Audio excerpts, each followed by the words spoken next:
After I took my daughter to the airport for her business trip to Chicago, my 9-year-old grandson tugged at my sleeve and whispered, "Grandpa, we cannot go home. I overheard Mom and Dad planning something terrible against you. We hid in a neighbor's shed." 10 minutes later, I froze in horror as a black van pulled up to my driveway and men with gas cans stepped out. My name is Jeremiah Stone, and I never thought the house I built with my own 2 hands would become a hunting ground. Before I tell you how a 68-year-old contractor went to war with his own family, let me know which city you are listening from in the comments below. Hit like and subscribe if you believe that loyalty is more important than bloodlines. The air conditioning in my old Ford F-150 was blasting at full power, but it could not cool down the stifling tension inside the cab. It was a humid Tuesday morning in Atlanta, the kind of heat that sticks to your skin the moment you step outside. I kept my eyes on the highway, gripping the steering wheel with hands that have known 60 years of hard labor. Calloused hands. Hands that built foundations. Beside me, my daughter Jasmine was fidgeting in a way that made the hair on the back of my neck stand up. She was 35 years old, a grown woman with a corporate job and a closet full of designer suits. Yet right now she looked like a teenager who had just broken a vase and was waiting for someone to notice. She reached over and adjusted the air vent for the 5th time in 10 minutes. Her fingers were trembling. I saw it. I see everything. When you spend your life framing houses, you learn to spot a hairline crack in the concrete before the whole wall comes down. Jasmine was cracking. "Dad, are you sure you took your blood pressure medication this morning?" she asked without looking at me. Her voice was high-tight, too cheerful. I grunted and kept my eyes on the road. "I took them, Jasmine, just like I do every morning." "Why do you keep asking?" She laughed, a nervous, brittle sound that rattled against the window glass. "I just worry about you, Dad. You have been so forgetful lately. Remember last week when you left the stove on? Brent was really concerned. He thinks maybe we should increase your dosage." I tightened my grip on the wheel. I had not left the stove on. I knew that for a fact. I had cooked grits and eggs, and I had turned the dial to off just like I had done every day for 40 years.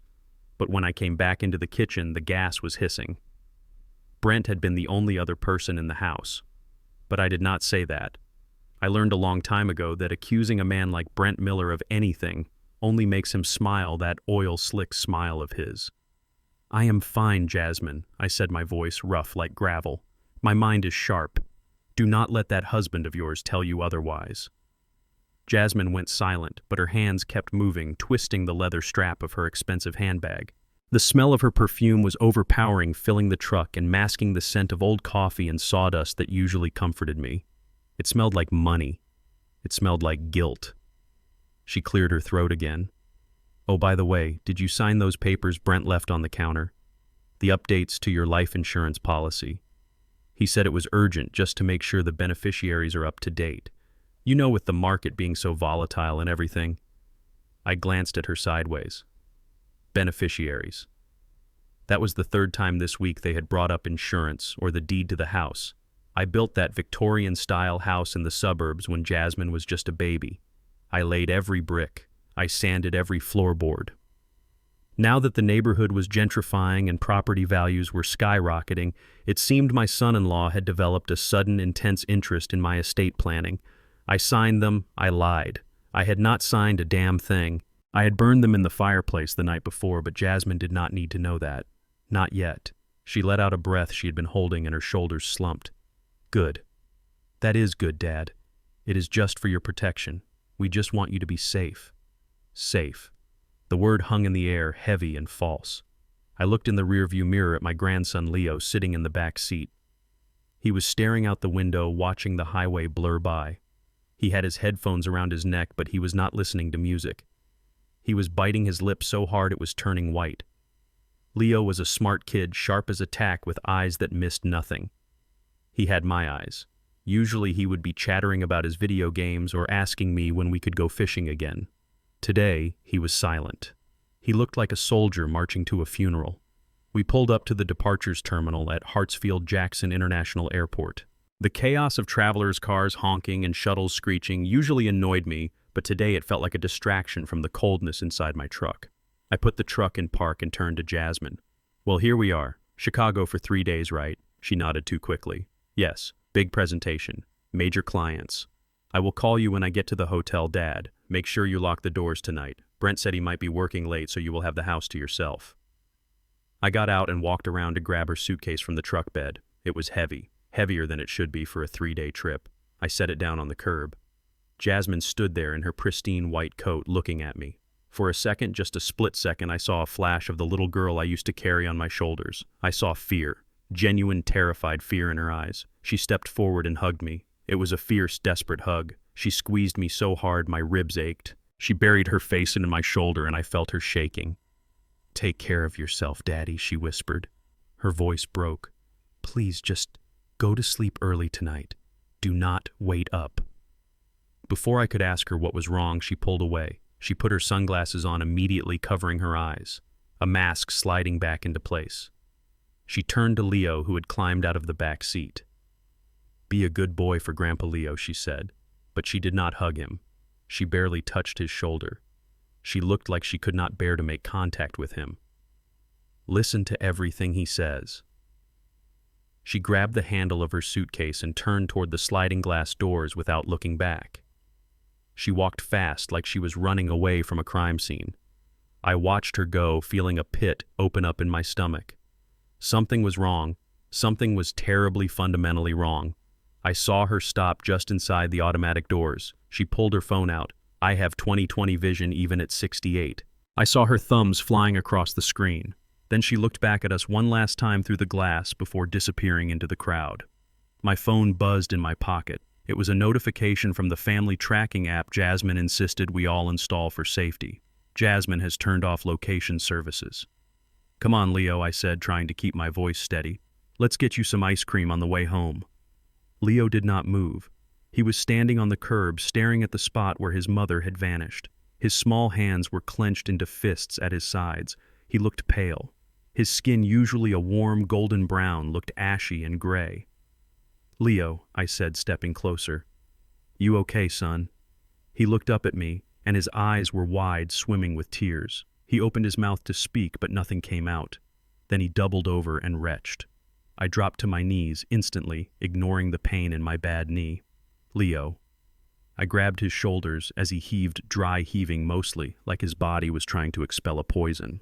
People were walking by, glancing at us with pity or annoyance, but I did not care. I rubbed his back, feeling how small and fragile his ribcage felt under his t-shirt. "Breathe, Leo. Just breathe. It is okay. It is just the heat." He shook his head violently. He gasped for air, wiping his mouth with the back of his hand.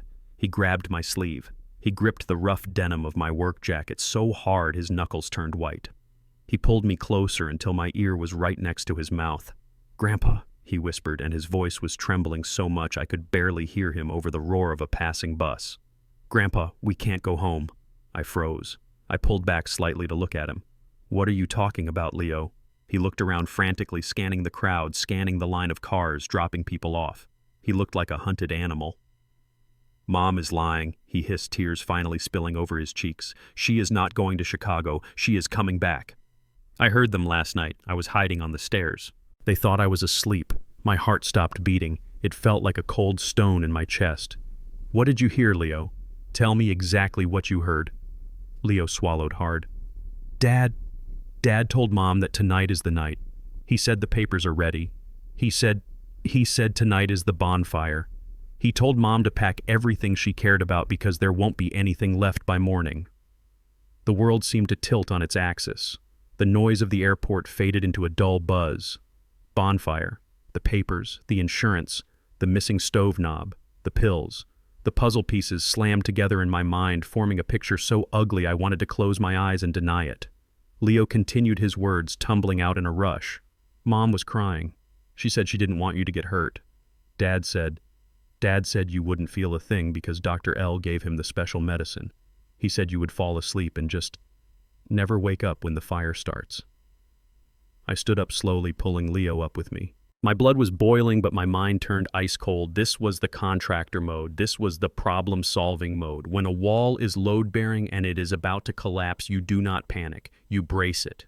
I looked down at my grandson. The only person in this world who had not betrayed me. I believed him. I believed every word, because I knew Brent. I knew the way he looked at my house not as a home, but as a pile of cash to pay off his gambling debts. And I knew Jasmine was weak. God help her, she was weak. "We are not going home," I said, my voice low and dangerous. I grabbed Leo's hand and walked him back to the truck. I did not run. Running attracts attention. We walked with purpose. I helped him into the passenger seat and slammed the door. I walked around to the driver's side, my mind racing. I needed a plan. I needed a weapon. I needed to get my grandson to safety. As I climbed into the driver's seat, I adjusted the rearview mirror. That is when I saw it. 3 cars back in the line of drop-off vehicles, a white SUV, tinted windows. It was idling, just sitting there even though there was a gap in front of it. It was a Land Rover. Brent's Land Rover. He wasn't at work. He wasn't at the office. He had followed us. He was watching to make sure Jasmine got on that plane. He was watching to make sure the old man and the kid went back to the slaughterhouse. I gripped the steering wheel until the leather groaned, my eyes locked on the reflection of that white SUV. "Buck it up, Leo," I said, engaging the engine. The old Ford roared to life, a deep, angry growl. "We are going for a little ride, but we are not taking the highway." I shifted into gear and pulled out into traffic, cutting off a taxi. In the mirror, I saw the white SUV pull out immediately behind us. The hunt was on. But Brent Miller was about to learn one thing. You do not corner a man who has built his life with hammer and nails. You do not threaten the foundation of a Jeremiah Stone. I looked at Leo. "Trust me, son." He nodded, wiping his eyes. I hit the gas. Tonight there would be a fire, all right, but it wasn't going to be the one they planned. I gripped the steering wheel of my Ford until my knuckles turned the color of ash. The white Land Rover was still visible in my rearview mirror, a distant shark circling in the water. I knew these streets. I poured the concrete for the curbs on this block back in '82. I knew that if I took the sharp left onto Magnolia Lane, I could cut through the alley behind the old Baptist church and come out on the other side of the subdivision. It was a route only the garbage trucks and the locals knew. Brent, with his GPS and his arrogance, would never see it coming. "Hold on, Leo." I jerked the wheel. The old truck groaned but held the road. We vanished behind the line of oak trees just as the white SUV crested the hill. I did not slow down. I navigated the narrow alleyway, dodging overflowing trash cans and stray bicycles with the precision of a man who has spent his life maneuvering heavy machinery in tight spaces. We emerged 3 streets over on the quiet side of the neighborhood. My heart was hammering against my ribs, not from fear, but from a cold, focused adrenaline. I killed the headlights, even though it was daytime, just to feel more invisible. I rolled the truck down the gentle slope of the hill toward Mrs. Hattie's house. Hattie was a widow who spent her summers in Florida with her sister. Her house was dark and her driveway was overgrown with hydrangeas that she refused to trim. It was the perfect blind spot. I steered the truck off the pavement and onto the grass, driving it deep behind her detached garage. The overgrown bushes swallowed the vehicle whole. "Stay low, Leo," I commanded softly. We exited the truck. The air was thick with the smell of wet grass and imminent rain. I moved quickly to Hattie's garden shed. It was a sturdy structure built from cedar. I should know because I built it for her husband 10 years ago as a favor. I knew the latch on the door had a trick to it. You did not need a key if you knew exactly where to apply pressure. I pressed my thumb against the bottom screw of the hinge and lifted the handle simultaneously. The door swung open silently on well-oiled hinges. Inside it smelled of potting soil and gasoline. It was dark and cramped, filled with rakes and bags of fertilizer, but it had a single dirty window that faced directly across the street, directly at my house. My Victorian home stood there proud and beautiful, with its wraparound porch and the fresh coat of blue paint I had applied last spring. It looked peaceful. It looked like a sanctuary. But I knew it was about to become a war zone. I cleared a space on a pile of burlap sacks for Leo. He sat down, pulling his knees to his chest, his eyes wide and terrified in the gloom. I stood by the window, peering through the grime. We waited. The silence in the shed was heavy, broken only by the sound of Leo's shallow breathing and the distant hum of traffic. "Check the time, Leo," I whispered. He glanced at his digital watch. 10:12, Grandpa. 2 minutes later, the sound of an engine cut through the quiet. It was not the smooth purr of Brent's Land Rover. It was a heavy, rattling diesel engine. A black van with tinted windows turned the corner. It moved slowly like a predator stalking prey. It had no license plates, no company logo, just a hulking mass of black metal that looked out of place in our manicured suburban street. My stomach churned. This was professional. This was not just a son-in-law trying to scare an old man. This was a crew. The van pulled right up onto my driveway, ignoring the walkway I had paved with hand-picked river stones. The engine died. The driver's door opened, and out stepped a man the size of a refrigerator. He wore gray coveralls and heavy work boots. He looked like he broke rocks for a living. He walked around to the sliding door and slid it open with a metallic screech. Then I saw him. Brent. He stepped out of the passenger seat looking pristine in his navy blue suit. He lit a cigarette, his movements calm and practiced.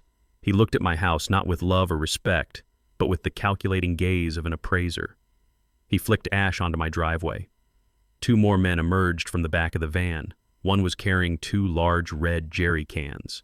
The heavy plastic containers were clearly full, sloshing with the weight of gallons of gasoline. They were not there to mow the lawn. They were there to turn my life's work into ash. But it was the 3rd man who made my blood run cold. He was older, thin, and wearing a pristine white lab coat over casual clothes. He carried a black leather medical bag. I recognized him immediately, even from this distance. It was Dr. Lowenstein. The neighborhood knew him as Dr. L. He used to be a respected physician until he got hooked on his own supply and lost his license for writing illegal prescriptions. He was a ghost in the medical world, a man who did dirty work for cash. Why was a disgraced doctor here with a demolition crew? The answer hit me with the force of a sledgehammer. They did not just want to burn the house, they needed a body. They needed a medical cause of death to explain why Jeremiah Stone did not run out of the burning building. Dr. L was there to ensure I was unconscious or dead before the first match was struck. Then the refrigerator-sized man reached back into the van and pulled out a long black duffel bag. It was too long to be for tools. It had a heavy-duty zipper running down the center. It was a body bag. I felt a hand grip my arm. Leo was standing beside me, peering through the glass. He was trembling so hard his teeth were chattering. Is that for us, Grandpa?" he asked, his voice barely a squeak. I pulled him away from the window and crouched down to his level. I grabbed his shoulders, feeling the fragile bones beneath his t-shirt. "No, Leo. That is not for us. That is for the version of me they think exists. The old weak man who trusts them. That man is gone." I stood up again and looked back at the house. I watched Brent point to the front porch, directing the man with the gas cans. I watched him laugh at something Dr. L said. They looked so casual, so comfortable. A wave of nausea washed over me, followed by a tidal wave of rage. That house was not just wood and sheetrock. I built that porch so my late wife could sit and watch the sunset when her legs got too tired to walk. I laid those hardwood floors so my daughter could learn to crawl without getting splinters. I framed those walls to keep my family safe from the storms. Every nail was driven with love. Every beam was measured with hope.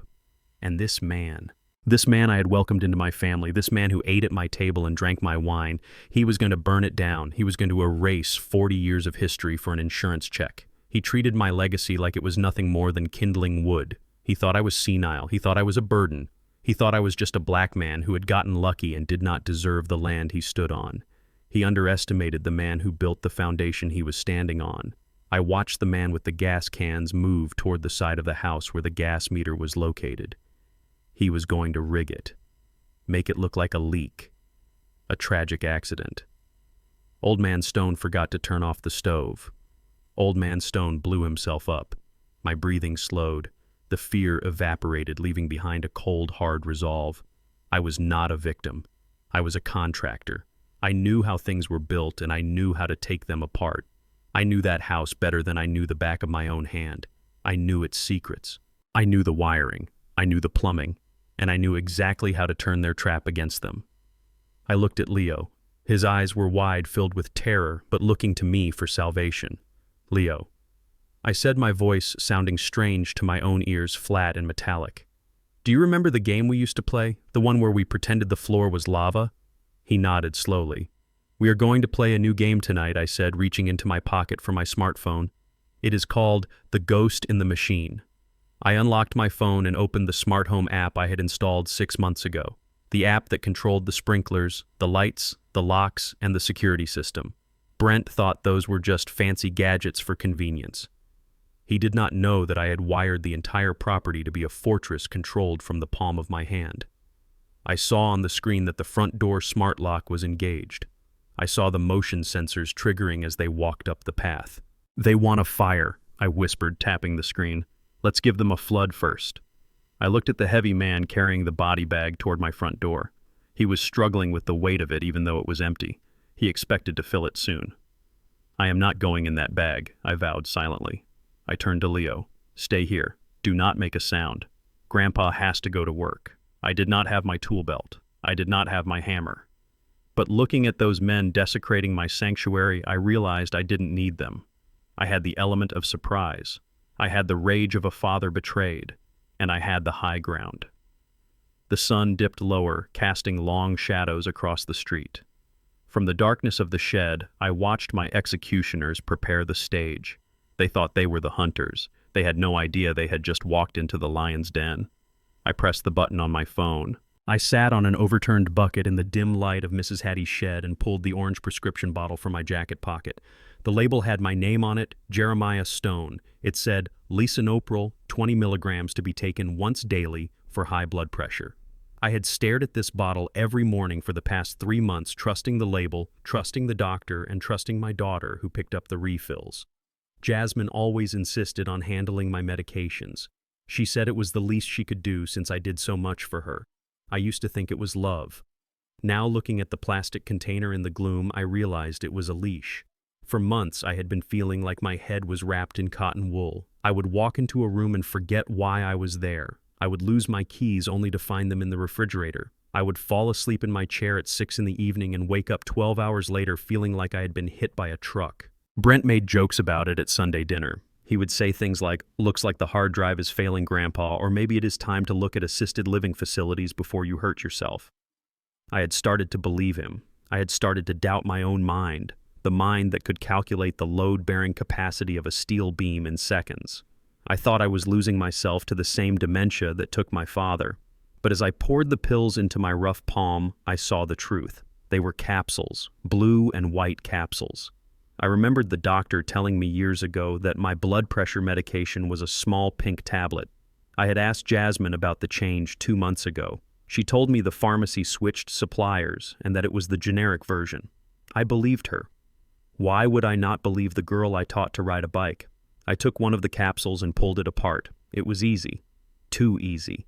Inside was a fine white powder that smelled faintly bitter. I dipped my pinky finger into it and touched it to my tongue.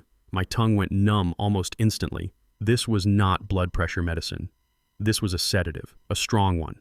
Probably something Dr. L cooked up or stole from a hospital inventory. They had been drugging me. They were not just waiting for me to die, they were actively dimming the lights in my brain so I would be compliant. They made me weak so they could look strong. They made me confused so they could take control. My hand closed into a fist, crushing the empty capsule shell. The rage that filled me was not hot like fire. It was cold like liquid nitrogen. I was not senile. I was not broken. I was poisoned. Every time I felt dizzy and leaned on Brent for support, he must have been laughing inside. Every time I thanked Jasmine for bringing me a glass of water to wash down my pill, I was thanking my executioner. I poured the rest of the pills into a potted plant in the corner of the shed. I would not need them anymore. The fog in my brain was already lifting, replaced by a clarity that was sharp and terrifying. I looked at Leo, who was watching me with wide, fearful eyes. He knew. In his own way, he knew that the grandfather he loved had been under a spell, and the spell was finally breaking. Leo reached into the pocket of his cargo shorts and pulled out a small black device. It was a handheld gaming console, but I knew he used it to record voice memos for his school projects. He held it out to me, his hand shaking slightly. "I recorded this last night, Grandpa," he whispered. "They were in the kitchen. They thought I was asleep upstairs, but I came down to get water. When I heard them talking, I turned on the voice recorder. I took the device. It felt small in my big hands. I pressed the play button. The sound was tinny, and there was a static hiss in the background, but the voices were unmistakable. I cannot do it." Jasmine's voice came through the speaker. She sounded hysterical, hyperventilating. "It is my father. We cannot just kill him. Shut up!" Brent's voice cut through the air like a whip. It was a tone I had never heard him use in front of me. In front of me, he was always polite, deferential even. On the recording, he sounded like a monster. Do you want to go to jail? Do you want to wear an orange jumpsuit for the rest of your life? The auditors are coming on Monday. $2 million, Jasmine. You stole $2 million from the corporate accounts to pay for my bad investments. Do you think they will just give you a slap on the wrist? I did it for you, Jasmine sobbed. You said you would pay it back. You said the crypto market was going to bounce back. I was wrong, Brent said coldly. But I am right about this. The insurance policy on the house and the old man's life insurance pays out double for accidental death. Double indemnity, Jasmine. That is $4 million.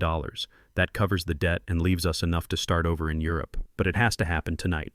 Dr. L has the cocktail ready. It will look like he fell asleep and the stove caught fire. A tragedy. An old man living alone with a failing memory. It is a mercy, really. But Leo, Jasmine whined. What about Leo? He goes to your sister's house for the weekend, Brent said. He sees nothing. He knows nothing. Now pull yourself together. If you back out now, I will tell the police you did it all on your own. I will testify against you. Do you understand me? There was a long silence on the tape, followed by a sniffle. Yes, I understand. I pressed stop. The silence in the shed was deafening. I looked out the dirty window at my house across the street. It looked different now. It was not a home anymore. It was a crime scene waiting to happen. $2 million. My daughter had embezzled a fortune to fund her husband's gambling and get-rich-quick schemes, and now my life was the price of their freedom. They had put a dollar value on my breath. $4 million. That was what I was worth to them. Dead. I looked at Leo. He was crying silently, tears tracking through the dust on his cheeks. I reached out and wiped them away with my thumb. You are a brave boy, Leo, I said, my voice steady and low. You saved my life. You are the man of the house now. Suddenly the phone in my pocket buzzed against my thigh. The vibration was so loud in the quiet shed that Leo jumped. I pulled it out. The screen lit up with a photo of Jasmine and Brent smiling at their wedding. The caller ID said son-in-law. My heart hammered against my ribs, but my face remained stone. I looked at the house across the street. I could see Brent standing on the front porch, phone to his ear, looking down the street impatiently. He was wondering where the lamb was. He was wondering why the sacrifice had not arrived at the altar. I need to answer this, I told Leo. I need to buy us time. I cleared my throat. I slumped my shoulders. I let my jaw go slack. I closed my eyes and summoned the confusion I had felt for the last 3 months. I needed to become the victim they expected. I needed to be the old, confused Jeremiah one last time. I slid the green icon to answer and put the phone to my ear. Hello, I said, my voice trembling slightly. Dad Brent's voice was smooth, oozing fake concern. Dad, where are you? You should have been home 20 minutes ago. The pizza is getting cold. I paused, letting the silence stretch just long enough to be annoying but not suspicious. Who is this? I asked, feigning a struggle to recognize his voice. Is that you, Brent? Yes, Dad, it is Brent. Where are you? I do not know, son, I stammered. I think I took a wrong turn coming out of the airport. The signs, they are all blurry. I took my pill like Jasmine said, but I feel so tired, Brent. My eyes are heavy. I watched through the shed window as Brent's body language changed. He relaxed. He leaned against this porch railing and took a drag of his cigarette. He thought the drugs were working. He thought I was driving in circles, half asleep, ready to crash, or easily led to the slaughter. That is okay, Dad, he said, his voice dropping an octave, soothing and predatory. You just pull over. Tell me what you see. I will come get you. Or just drive slowly. You know the way. Just follow the main road. I see trees, I said. Lots of trees. And a big blue sign, but I cannot read it. I am just going to sit here for a minute. Just rest my eyes. No, Dad, do not sleep, Brent said quickly, a hint of panic entering his voice. Keep driving. You are probably just a few blocks away. Just come home. We have a surprise for you. A big surprise. I bet you do, I thought. Okay, I said, sounding defeated. I will try. But the truck is acting funny. It is making a noise. Just get here, Brent snapped, losing his patience for a split second before recovering. Please, Dad, for Jasmine. She is worried sick. I hung up the phone without saying goodbye. I watched Brent stare at his screen, then shove the phone into his pocket. He turned and yelled something to the men inside the house. They were getting restless. They wanted to get the job done before the neighbors got suspicious. I looked at Leo. The fear was gone from my chest, replaced by the cold, hard calculation of a general going into battle. They think I am lost, I said to Leo, pocketing the phone. They think I am weak. They think I am alone. I stood up and brushed the dust off my knees. I am about to show them that I am none of those things. I turned to the back of the shed where Mrs. Hattie kept her gardening supplies. My eyes landed on the main water valve control for the neighborhood irrigation system. Hattie's husband had been the head of the homeowners association, and he had the master override installed here years ago so he could control the watering schedule for the common areas. And my house. Brent wanted to play with fire. I was about to introduce him to the power of water. I took a deep breath. It was time to go to work. I sat in the darkness of the shed with my thumb hovering over the call button on my phone. The name on the screen read Tyrell, but in my mind the name read Loyalty. Tyrell was a man most of society had thrown away years ago. He ran a salvage yard on the south side of Atlanta, a place where rusted metal went to die and where engines were given a second life.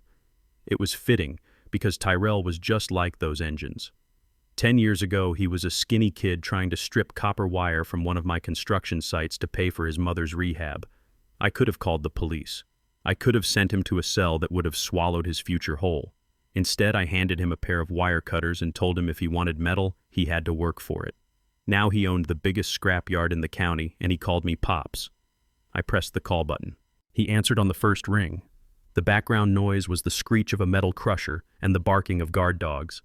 Mr. J. Tyrell's voice was rough like sandpaper, but warm. I was just thinking about you. I got that radiator for the '67 Mustang you were looking for. Listen to me, Tyrell. I cut him off, my voice low and steady. I need you to stop what you are doing. I am at the house, but I am not inside. I am in the neighbor's shed. Brent is here. He has a crew. The background noise on the other end of the line stopped instantly. I could hear Tyrell breathing. He knew Brent. He knew I didn't trust my son-in-law as far as I could throw him. What kind of crew? Mr. J. 3 men. One is a doctor or looks like one. 2 look like muscle. They have gas cans, Tyrell. They were going to burn the house down with me inside it. I heard the sound of a heavy wrench hitting the concrete floor. Tyrell did not ask if I was sure. He did not ask if I was exaggerating. He just asked one question. What do you need? I need a distraction, I said, watching the men across the street move closer to my porch. I need chaos. Bring the tow truck. Bring the boys. And Tyrell, bring the peace. I am 10 minutes out, Tyrell said. Stay low, Pops. The cavalry is coming. The line went dead. I put the phone down and looked at Leo. He was watching me with awe. He had never seen this side of his grandfather. He only knew the man who baked cookies and fixed toy cars. He did not know the man who commanded respect on a job site or the man who had built a network of loyalty that money could not buy. Brent had money. He had investors and lines of credit. But I had people, real people. And that was a currency Brent knew nothing about. I looked back through the dirty window. The man with the gas cans was unscrewing the cap of the first container. The smell of fumes was already drifting across the street, mixing with the scent of rain. He began to pour. The liquid glugged out, splashing onto the pristine mahogany planks of my porch. My stomach twisted. That wood was imported. I had sanded it by hand until it was smooth as glass. Seeing it soaked in accelerant was like watching someone pour acid on a painting. Brent was standing on the lawn checking his watch. He looked impatient. He wanted this over. He wanted to be at a bar celebrating his new fortune while my bones turned to ash. Not today, I whispered. I opened the smart home app again. The interface was simple. A map of my property divided into zones. Front yard, backyard, flower beds, and the porch perimeter. I had installed the irrigation system myself, hooking it up to a high-pressure commercial pump because I wanted my lawn to be the envy of the neighborhood. The sprinkler heads were not the gentle misting kind you buy at the hardware store. They were industrial impact rotors hidden flush with the ground, capable of firing gallons of water per minute. I selected Select All Zones. Then I slid the pressure bar to maximum. The app asked for confirmation. Are you sure high pressure mode is for testing only? I tapped Yes. For a split second, nothing happened. The world was silent. Then the ground beneath Brent's feet began to tremble. With a sound like a cannon shot, 24 sprinkler heads popped up from the grass simultaneously. The hiss of pressurized water cut through the air. Streams of water thick as a man's arm blasted out in every direction. It was not a gentle shower. It was a deluge. It was a hurricane manufactured in the suburbs. The man pouring gasoline on the porch shrieked as a jet of water hit him square in the chest. The force of it knocked him backward. The red jerry can flew from his hands, spinning in the air and spraying gasoline everywhere before clattering onto the driveway. The water mixed with the gas, instantly creating a slick, treacherous sludge on the smooth concrete. Brent was screaming, but I could not hear his words over the roar of the water. He was spinning in circles, trying to shield his expensive Italian suit, but there was nowhere to hide. The sprinklers were rotating, sweeping the yard with relentless precision. He slipped on the wet grass, his dress shoes finding no traction, and went down hard. He landed face first in a puddle of mud and gasoline. I watched with a grim satisfaction that I had never felt before. The beautiful white Land Rover was being pelted with water. The open sliding door of the black van was taking on water, soaking the interior. The second hired muscle tried to run toward the porch to retrieve the gas can, but the driveway was now an ice rink of oil and water. His feet went out from under him, and he slammed onto his back, his head bouncing off the concrete with a sickening crack. He lay there groaning, clutching his skull. Dr. L, the disgraced physician, was the only one who had managed to stay upright. He was cowering behind the van, clutching his black medical bag to his chest like a shield. His white coat was plastered to his body, transparent and pathetic. The gasoline on the porch was being washed away, diluted by hundreds of gallons of water flowing into the flower beds and down the storm drains. The fire hazard was neutralized. You cannot burn a house that is underwater. I looked at Leo. He was grinning, a wide, terrified but delighted grin. "You got them, Grandpa," he whispered. "You got them good." I did not smile. This was just the opening move. I had embarrassed them. I had ruined their clothes and bruised their egos, but I had not stopped them. I had only made them angrier. I tapped the screen and shut off the water. The sudden silence was more terrifying than the noise. The yard was a swamp. My porch was dripping. Brent lay in the mud, gasping for air, his hair plastered to his skull. Slowly, he pushed himself up. He wiped the mud from his eyes and looked at the house. He did not look scared anymore. He looked feral. He stood up, shaking with rage. He kicked the empty gas can, sending it skittering across the driveway. He turned to the man who was still groaning on the ground and hauled him up by his collar, not caring about the man's injury. Then he turned to Dr. L. I could see his lips moving. I could read the body language. The plan had changed. The arson was off the table. It was too wet, too messy, and too risky now. But they still had a problem. They still had a debt to pay. And they still needed me gone. Brent pointed at the house. Then he pointed at the backyard. He made a gesture with his hand, a stabbing motion. He walked over to Dr. L and grabbed the black bag, ripping it open. He pulled out a syringe. Even from 50 yards away, I could see the needle glinting in the fading light. He shoved the syringe into the doctor's chest, forcing him to take it. "They are not leaving," I said to Leo, my voice cold. "They are switching to Plan B." "What is Plan B?" Leo asked, his voice trembling again. "Kidnapping," I said. "They are going to find me, holding me down, and inject me with that needle. Then they will drive me somewhere quiet and finish what they started. They will say I had a heart attack or a stroke." I watched the three men fan out. They were not walking casually anymore. They were hunting. Brent took the front door, kicking it open with a muddy boot. The big man limped toward the back gate. Dr. L moved toward the garage. They were systematically closing off the exits. They knew I had to be close. They knew the sprinklers didn't turn themselves on. Brent stopped on the porch and looked around slowly. His eyes scanned the street. They scanned the trees, and then for a heart-stopping second they settled on the shed. He stared right at the dirty window where we were hiding. I held my breath. I put a hand on Leo's shoulder, pushing him lower behind the sacks of fertilizer. Brent stood there, dripping wet, holding a tire iron he had pulled from the van. He looked like a demon rising from a swamp. He did not see us, not yet. But he was suspicious. He stepped off the porch and began walking across the street. He was coming toward Mrs. Hattie's property. "We have to move," I whispered to Leo. "We cannot stay here. If they trap us in this shed, there is no way out." I looked at the back wall of the shed. The wood was old and rotting near the floor. I grabbed a rusted shovel from the corner. "We are going out the back, Leo, and then we are going to run like hell." The game of cat and mouse was over. Now it was a foot race for survival. I gripped the shovel tight, feeling the weight of the wood in my hands. I was 68 years old. My knees were bad. My back ached.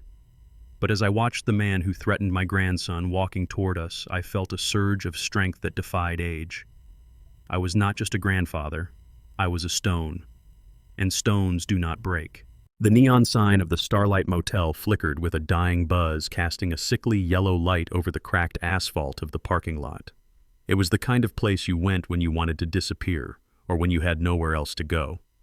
Tyrell's driver had dropped us off 3 blocks away, and we had walked the rest of the distance in the rain to make sure we were not followed. I held Leo's hand tight as we navigated around puddles of oil and discarded fast food wrappers. This part of Atlanta was a different world from the manicured lawns and gated driveways of my neighborhood. Here the sirens were constant and the shadows held teeth. I paid for the room with cash, a crumpled roll of $20 bills I kept in my boot for emergencies. The clerk behind the bulletproof glass did not even look up from his magazine. He slid a key attached to a heavy plastic diamond across the counter and buzzed us in. Room number 9. It was on the ground floor facing the back alley, which was exactly what I wanted. If Brent found us, we needed a way out that didn't involve the front lobby. We stepped inside and the smell hit me instantly. Stale cigarette smoke, mildew, and industrial cleaner trying to cover up the scent of despair. The carpet was sticky. The wallpaper was peeling at the corners, revealing the rot underneath. Leo stood in the center of the room, looking small and out of place in his clean clothes and expensive sneakers. He looked at the bed with its thin, lumpy mattress, and then up at me with eyes that were too old for a 9-year-old face. "I am sorry, Leo," I said, locking the door and sliding the chain into place. "It is not the Ritz. It is better than home, Grandpa," he said softly. "Because Dad isn't here." Those words broke my heart more than the sight of the roaches scattering under the sink. I had spent 40 years building a legacy. I had worked 18-hour days in the blistering sun, pouring concrete and framing roofs so that my daughter would never have to know what a place like this looked like. I built a castle for her. I filled it with books and art and safety. And now that castle was a trap, and I was hiding in a slum to keep my grandson alive. The irony was bitter on my tongue. I moved the dresser in front of the door. It was heavy, cheap particle board, but it would buy us a few seconds if someone tried to kick the door in. I pulled the curtains shut, blocking out the yellow neon light. Then I sat on the edge of the bed and opened my laptop. It was a rugged model, the kind used on construction sites, dustproof and shockproof. I connected it to the motel's spotty Wi-Fi and engaged the VPN Tyrell had set up for me. The screen flickered to life. I opened the security program. While Brent knew about the alarm system and the external cameras, he did not know about the internal network I had installed 6 months ago. I had put pinhole cameras in the smoke detectors in the main hallway, the kitchen, and my study. I did it not because I suspected murder, but because things had gone missing. Little things. Cash from my wallet, my wife's jewelry. I had wanted to catch a housekeeper stealing. Instead, I was about to catch my family destroying themselves. I clicked on the camera labeled Study. The image was crisp, high-definition, black and white night vision. My study was the heart of the house.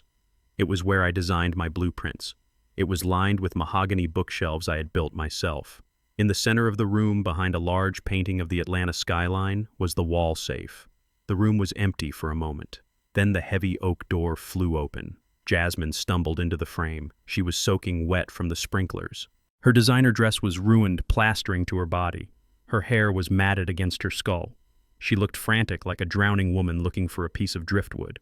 She did not look like the composed corporate executive she pretended to be. She looked like a junkie looking for a fix. She rushed to the painting and ripped it off the wall, not caring when the heavy frame crashed onto my antique desk, scratching the wood. She tossed it aside, leaving it face down on the carpet. Behind it was the safe.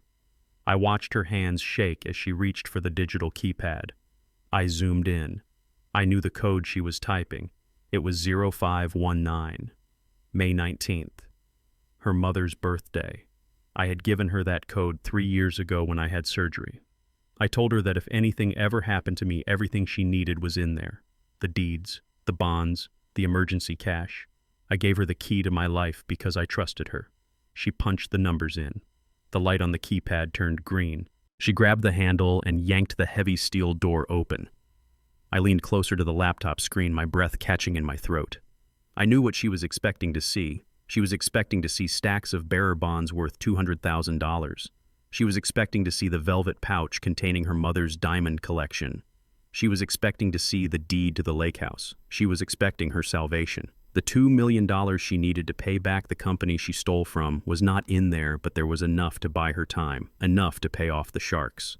She reached inside. Her hand scrabbled in the dark metal box. She pulled out a single sheet of yellow legal pad paper, nothing else. The safe was empty.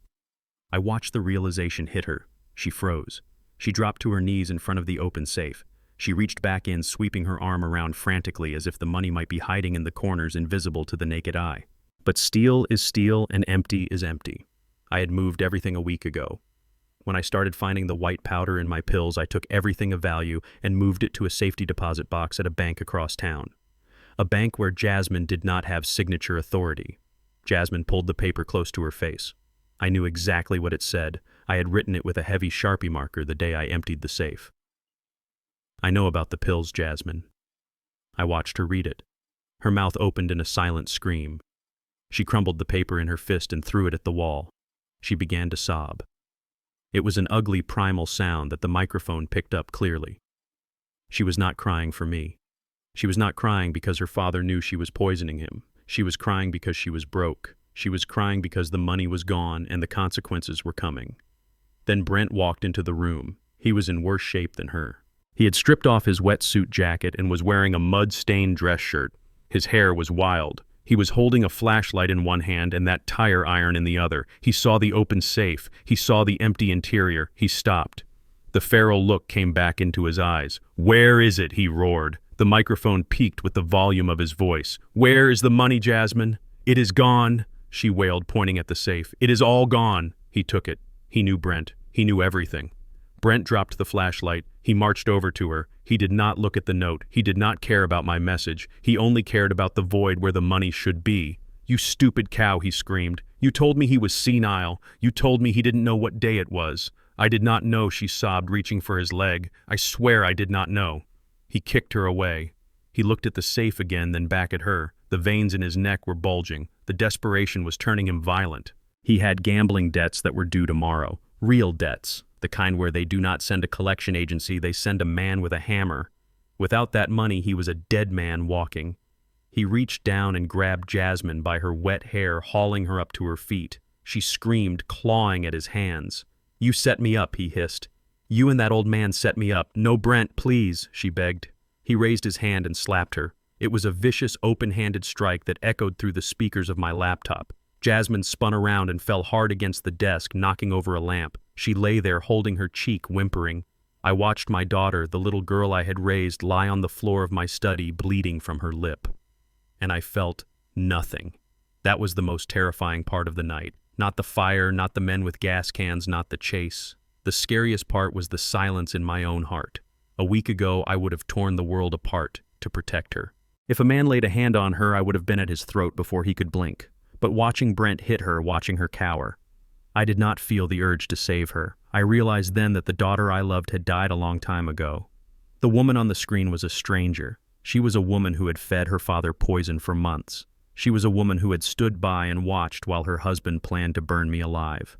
She was a woman who only cried when the check bounced.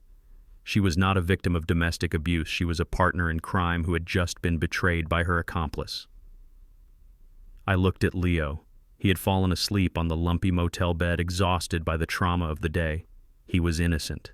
He was the only stone left worth saving. On the screen, Brent was tearing the room apart. He was throwing books off the shelves, ripping drawers out of the desk, looking for anything he could sell. Jasmine just lay there, sobbing.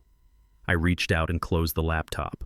I did not need to see anymore. I knew what I had to do. I went to the bathroom and splashed cold water on my face. The mirror was cracked and the reflection that stared back at me was tired.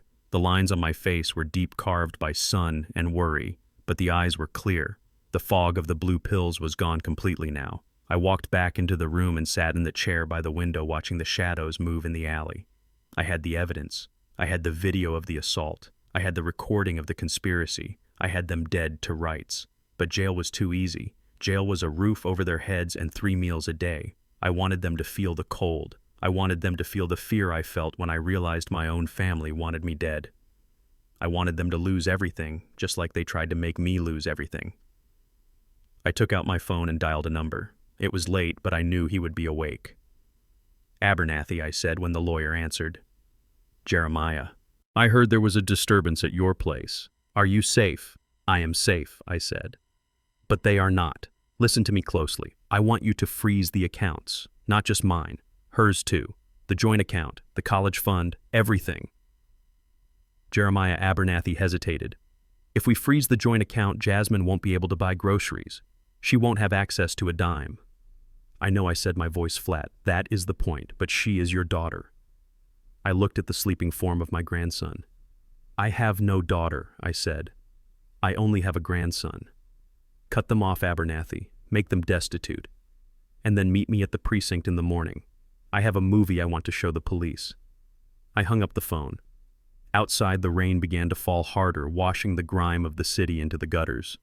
I leaned my head back against the wall and closed my eyes, but I did not sleep. A soldier does not sleep when the enemy is still breathing. I waited for the sun to rise so I could finish the war they started. The morning sun filtered through the cracked blinds of the motel room, painting stripes of light across the worn carpet. I sat on the edge of the bed, staring at the small glass vial in Tyrell's hand. Inside, the clear liquid swirled, innocent-looking but dangerous. It was a high-dose stimulant, the kind used by field medics to keep a soldier's heart beating when shock set in. Tyrell had sourced it from a contact of his who used to run supplies for the army. It was not a cure, but it was a shield. It would keep my heart pumping and my brain awake even if my body turned to stone under the influence of whatever cocktail Dr. L intended to use on me. I looked at Leo, who was sitting in the corner clutching his backpack. He looked terrified. His eyes darted between me and the vial. I motioned for him to come closer. I put my hands on his shoulders, feeling the trembling that had not stopped since the airport. "Leo, listen to me," I said, my voice low and firm. "Grandpa has to go away for a little while. But it is part of the plan. It is a trick.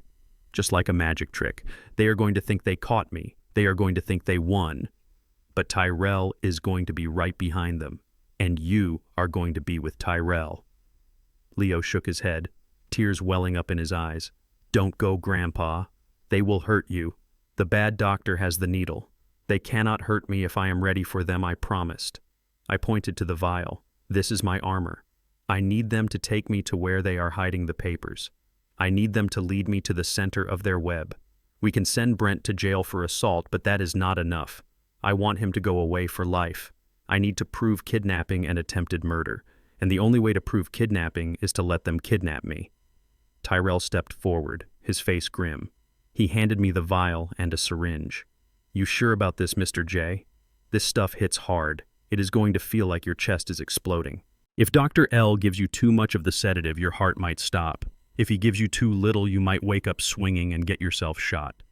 It is a thin line." I took the syringe. "I have walked thin lines my whole life, Tyrell, on steel beams 50 stories up. I can walk this one too." I injected the stimulant into my thigh. The burn was immediate, spreading like wildfire through my veins. My heart rate kicked up, thumping against my ribs like a trapped bird. My senses sharpened. The dust motes in the air looked like diamonds. The sound of a car passing outside sounded like a roar. I turned to Leo one last time. "You are the keeper of the truth, Leo. You stay with Tyrell. You watch the GPS tracker on my phone. When the time is right, you bring the cavalry." I stood up. I felt invincible and terrified all at once. It was time to go shopping. The CVS pharmacy on the corner of Highland and 10th was bustling with morning commuters. The fluorescent lights hummed with a sound that grated against my heightened senses. The air smelled of rubbing alcohol and cheap candy.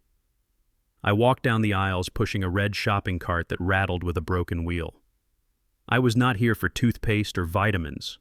I was here to be seen. I walked to the pharmacy counter in the back. I stood in line behind a young woman buying cough syrup.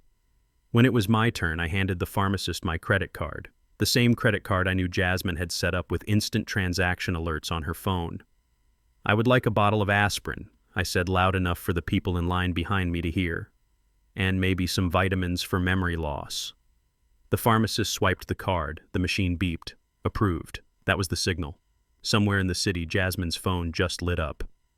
Transaction approved, CVS Pharmacy, Highland Avenue. Now I waited.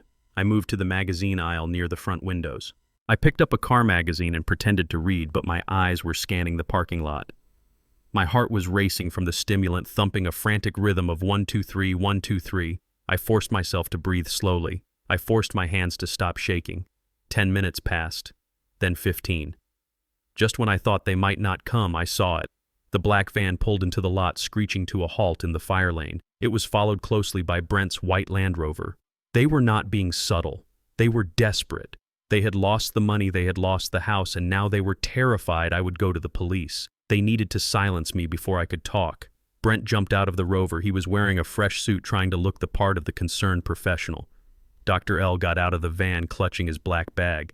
The big muscle man from the day before stayed in the driver's seat, engine running.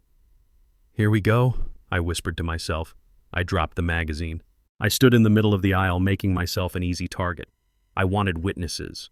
I wanted cameras. I wanted the world to see a son take his father. The automatic doors slid open with a whoosh of air. Brent marched in, his eyes wild, scanning the store. When he saw me, a look of relief washed over his face, followed instantly by a mask of fake concern. He rushed toward me, not with a fist, but with open arms. "Dad," he shouted, his voice booming through the quiet store. "Oh, thank God, Dad, there you are." People turned to look.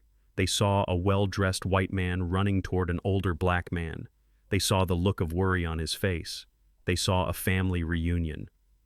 "Dad, we have been looking everywhere for you," Brent said, grabbing my shoulders. His grip was hard, painful, digging into my collarbone. He was not hugging me. He was restraining me.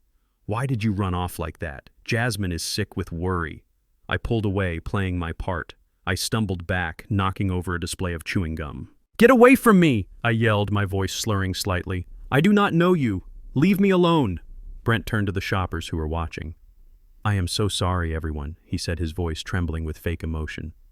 "My father has dementia. He wanders off, he gets confused and aggressive. We have been trying to get him to the care facility all morning." The crowd softened. I saw pity in their eyes. Poor man, they were thinking.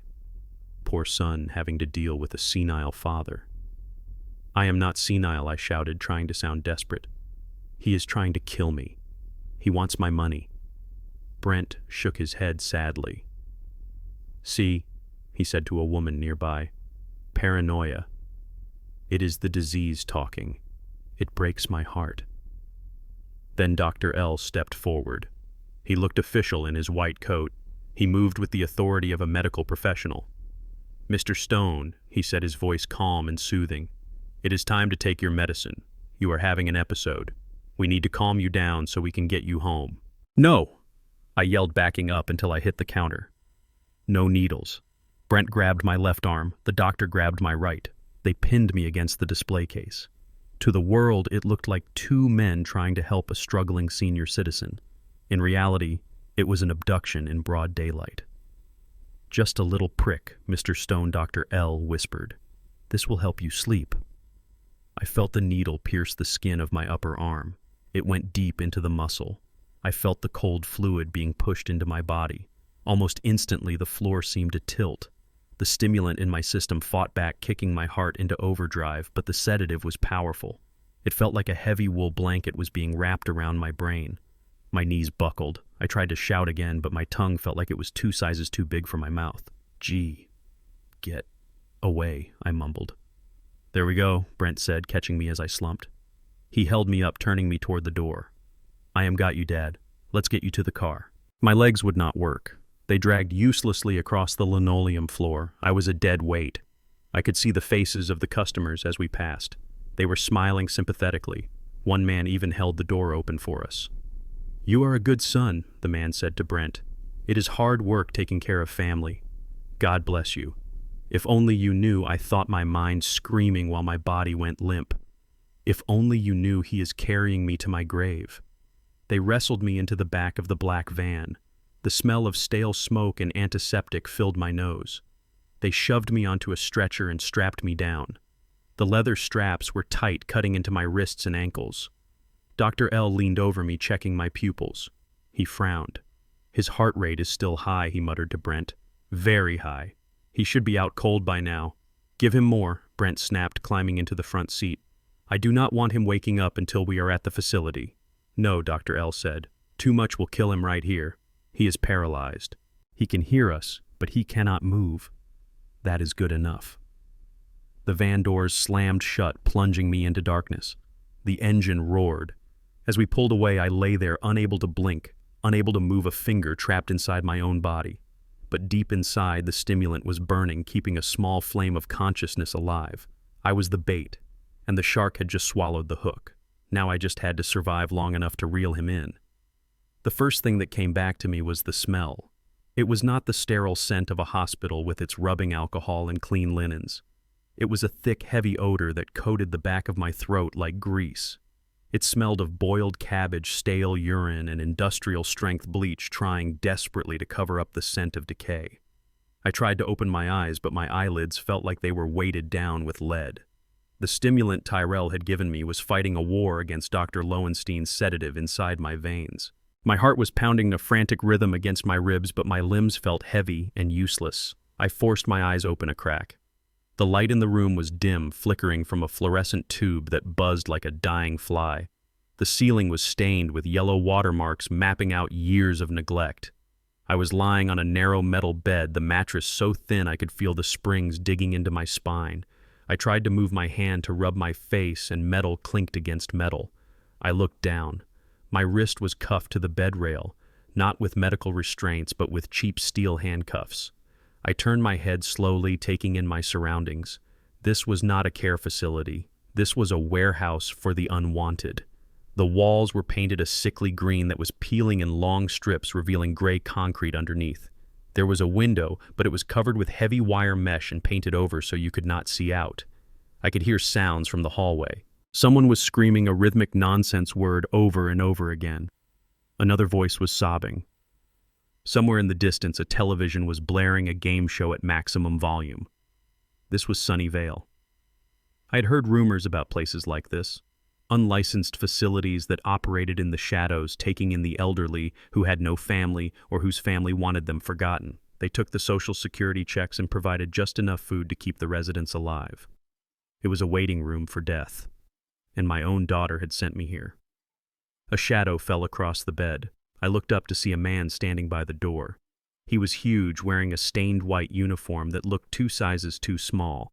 He was eating an apple, chewing with his mouth open, staring at me with dead shark eyes. He was not a nurse. He was a jailer. I let my head loll back against the pillow. I needed them to think I was broken.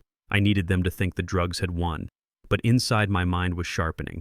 The stimulant was burning through the fog, giving me a clarity that was terrifying. I cataloged everything. The rust on the handcuffs, the location of the call button which was dangling out of reach, the tray of instruments on the rolling cart near the door. The heavy metal door creaked open. The guard straightened up, wiping his mouth on his sleeve. "They are here?" he grunted. Brent walked in first. He had regained his composure. He had smoothed his hair and straightened his tie, but I could see the sweat stains on his collar. He looked around the room with a sneer of disgust curling his lip. He did not look at me. He looked at the room as if he was afraid he might catch poverty just by breathing the air. Jasmine followed him. She looked like a ghost. Her eyes were red and swollen, and she was hugging herself as if she was freezing. When she saw me chained to the bed, she let out a small whimper and covered her mouth with her hand. "Oh, God," she whispered. "Brent, we cannot leave him here. Leave him. Look at this place." "Shut up," Jasmine, Brent hissed. He walked over to the bed and loomed over me. "This place is temporary, just until the paperwork clears and we get the money. Then we can move him somewhere nicer. Or not. It depends on how cooperative he is." He leaned down, his face inches from mine. I could smell the stale coffee on his breath mixed with the lingering scent of fear. "Wake up, old man," he said, slapping my cheek lightly. "Time to do business." I groaned and fluttered my eyes, trying to look disoriented. "Where am I?" I croaked, my voice raspy. "Jasmine? Is that you?" Jasmine rushed to the side of the bed, tears streaming down her face. "I am here, Daddy. I am so sorry. We just want to help you. You were having an episode. You were violent." I looked at her with betrayal burning in my chest. I was not violent, Jasmine. I was buying vitamins. She looked away, unable to meet my gaze. Brent shoved her aside. Cut the act, Brent said. He pulled a thick envelope from his jacket pocket. He threw it onto the tray table and dragged it over the bed. We do not have time for this. The bank opens in an hour. I need these signed.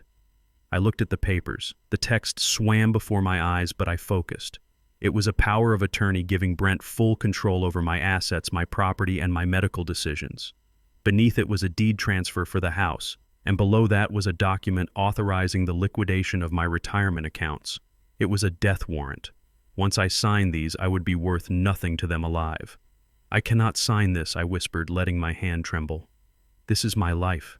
It is your life or your death, Brent said, his voice cold and hard. He reached into his pocket and pulled out a syringe. It was identical to the one Dr. Lowenstein had used. Dr. L left me a parting gift, Brent said, holding the needle up to the light. He calls it the Peacekeeper, a high dose of potassium chloride. It stops the heart instantly. It looks exactly like a natural cardiac arrest. An old man dying in his sleep in a nursing home. No one will ask questions. No one will do an autopsy. Jasmine gasped. Brent put that away. You promised you wouldn't hurt him. I won't hurt him if he signs, Brent said, never taking his eyes off me. It is his choice, Jasmine. He can live here in quiet retirement, or he can die right now. He grabbed my left hand, the one that was not cuffed, and shoved a pen into it. Sign it, he commanded. Sign it, and you get to live to see another sunrise. I looked at the needle. Then I looked at my daughter. She was trembling, nodding frantically at me, mouthing the word please. She wanted me to sign, not to save me, but to save her conscience. If I died, she would be an accessory to murder. If I signed, she could tell herself she was just managing my finances. I let my hand shake violently. I dropped the pen.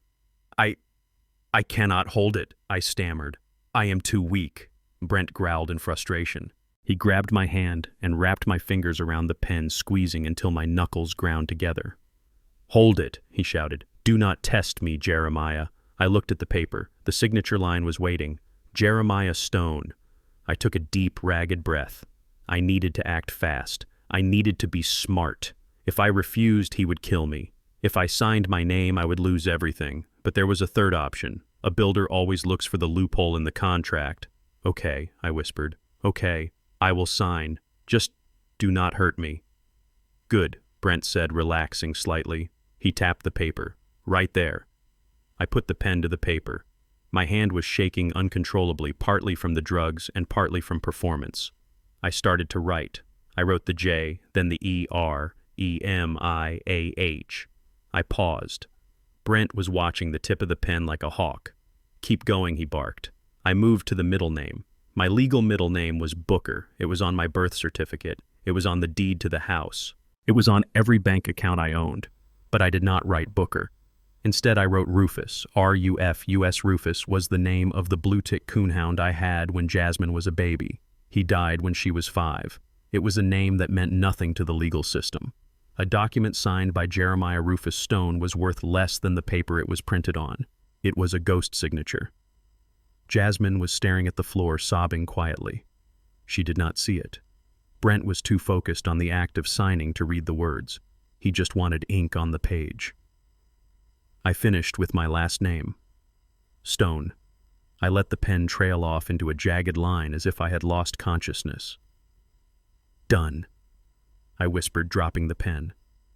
Brent snatched the papers away instantly. He didn't even look at the signature. He just flipped through to make sure every page was marked. Finally, he said, a grin spreading across his face. He looked at the guard. He is all yours. Keep him sedated. If he makes a sound, give him a double dose. Chapiz. He turned to Jasmine, grabbing her arm. Let's go. We have a check to cash. Daddy Jasmine cried, looking back at me. I will come visit, I promise. I will bring you your favorite blanket. Walk, Jasmine. Brent pulled her out the door. He won't need blankets where he is going. The heavy door slammed shut with a final metallic clang. I heard the lock turn. I heard their footsteps fading down the hallway. I lay there in the silence, listening to the buzzing of the light. My heart was still racing from the stimulant. I looked at my wrist cuffed to the bed. They thought they had won. Brent was probably already mentally spending my money. He thought he was the smartest man in the room. He didn't know he had just walked into a bank with a counterfeit check. Jeremiah Rufus Stone. I allowed myself a small, grim smile. Rufus was a good dog. He was loyal. He was fierce. And he loved to dig. I looked at the guard who had settled back into his chair by the door, opening a bag of chips. He wasn't paying attention to me. He thought I was a vegetable. I closed my eyes and focused on the image of my house. My fortress. They wanted to take it from me. They wanted to bury me in this hole. But they forgot one thing. I am a contractor. I know how to break out of a structure just as well as I know how to build one. I shifted my weight on the bed. I felt something hard in my back pocket. It was a paperclip I had swiped from the desk at the motel. A small piece of bent metal. To most people, it was office supplies. To a man who has spent 60 years working with his hands, it was a key. I waited until the guard turned up the volume on his portable radio. Then I slid my hand slowly down to my pocket. The game was not over. It was just halftime, and I was about to show them that you never count a stone out until the concrete is dry. The guard in the corner crunched on another potato chip, and the sound grated against my nerves like sandpaper on raw wood. He was watching a game show on a portable television, his back mostly turned to me, confident that the drugs and the handcuffs were doing their job. He did not know that I had spent 40 years solving problems that other men said were impossible. He did not know that a paperclip is not just a piece of office supply, but a tool of liberation if you have the patience of a stonemason. I slid the small piece of metal from my back pocket, moving my hand with the slow, deliberate caution of a bomb technician. My fingers were stiff. The arthritis that had plagued me for the last decade was flaring up, and the residual effects of the sedative made my coordination sluggish. But I had something stronger than adrenaline. I had rage. Cold, hard rage. I unbent the paperclip, straightening the wire until it was a long, thin pick. I bent the tip just slightly, creating a hook. It was a trick I learned not in prison, but on job sites. When you lose the key to a job box or a padlock rusts shut, you do not call a locksmith. You make do. You find a way. I pressed my back against the thin mattress, creating a shadow over my wrist. I slid the wire into the keyhole of the cuff. It was a cheap mechanism. The county did not spend money on high-security restraints for a place like Sunnyvale. They bought the bottom of the barrel just like the food they served here. I felt the tumblers inside. There were 3 pins. I needed to lift them one by one. My breath came in shallow bursts. If the guard turned around now, if he saw what I was doing, it would be over. He would call Dr. Lowenstein, and they would give me a dose that I would never wake up from. I found the first pin. I applied a hair of tension with my wrist, rotating the cuff slightly. Click. It was a sound so soft it was almost imaginary, but I felt it in my bones. 1 down. The guard laughed at something on the TV. He shifted in his chair, the wood creaking under his weight. I froze. I waited. He did not turn. He just reached for another chip. I went back to work. My hand was sweating, making the wire slippery. I wiped my fingers on the coarse sheet. I found the second pin. It was stubborn. It felt rusted or jammed with grit. I closed my eyes, visualizing the mechanism. I imagined the small brass pin sitting in its channel. I applied just a fraction more pressure. I coaxed it. I did not force it. You never force metal. You persuade it. Click. 2 down. The last pin was the gatekeeper. My heart was hammering against my ribs, a frantic rhythm that threatened to give me away. I took a deep breath, holding it in my lungs. I slid the wire deeper. I felt the resistance. I twisted. The mechanism gave way with a satisfying snap. The ratchet released. The metal bracelet loosened around my wrist. I did not take it off immediately. I let it hang there, appearing to still be locked. I slid the paperclip back into my pocket. You never know when you might need a tool again. I lay there for a moment, flexing my fingers, restoring the blood flow. My hand was free. But I was still in a room with a 200-pound guard and a locked door. Getting out of the cuffs was the easy part. Getting past the man who saw me as nothing more than a paycheck was going to require something else entirely.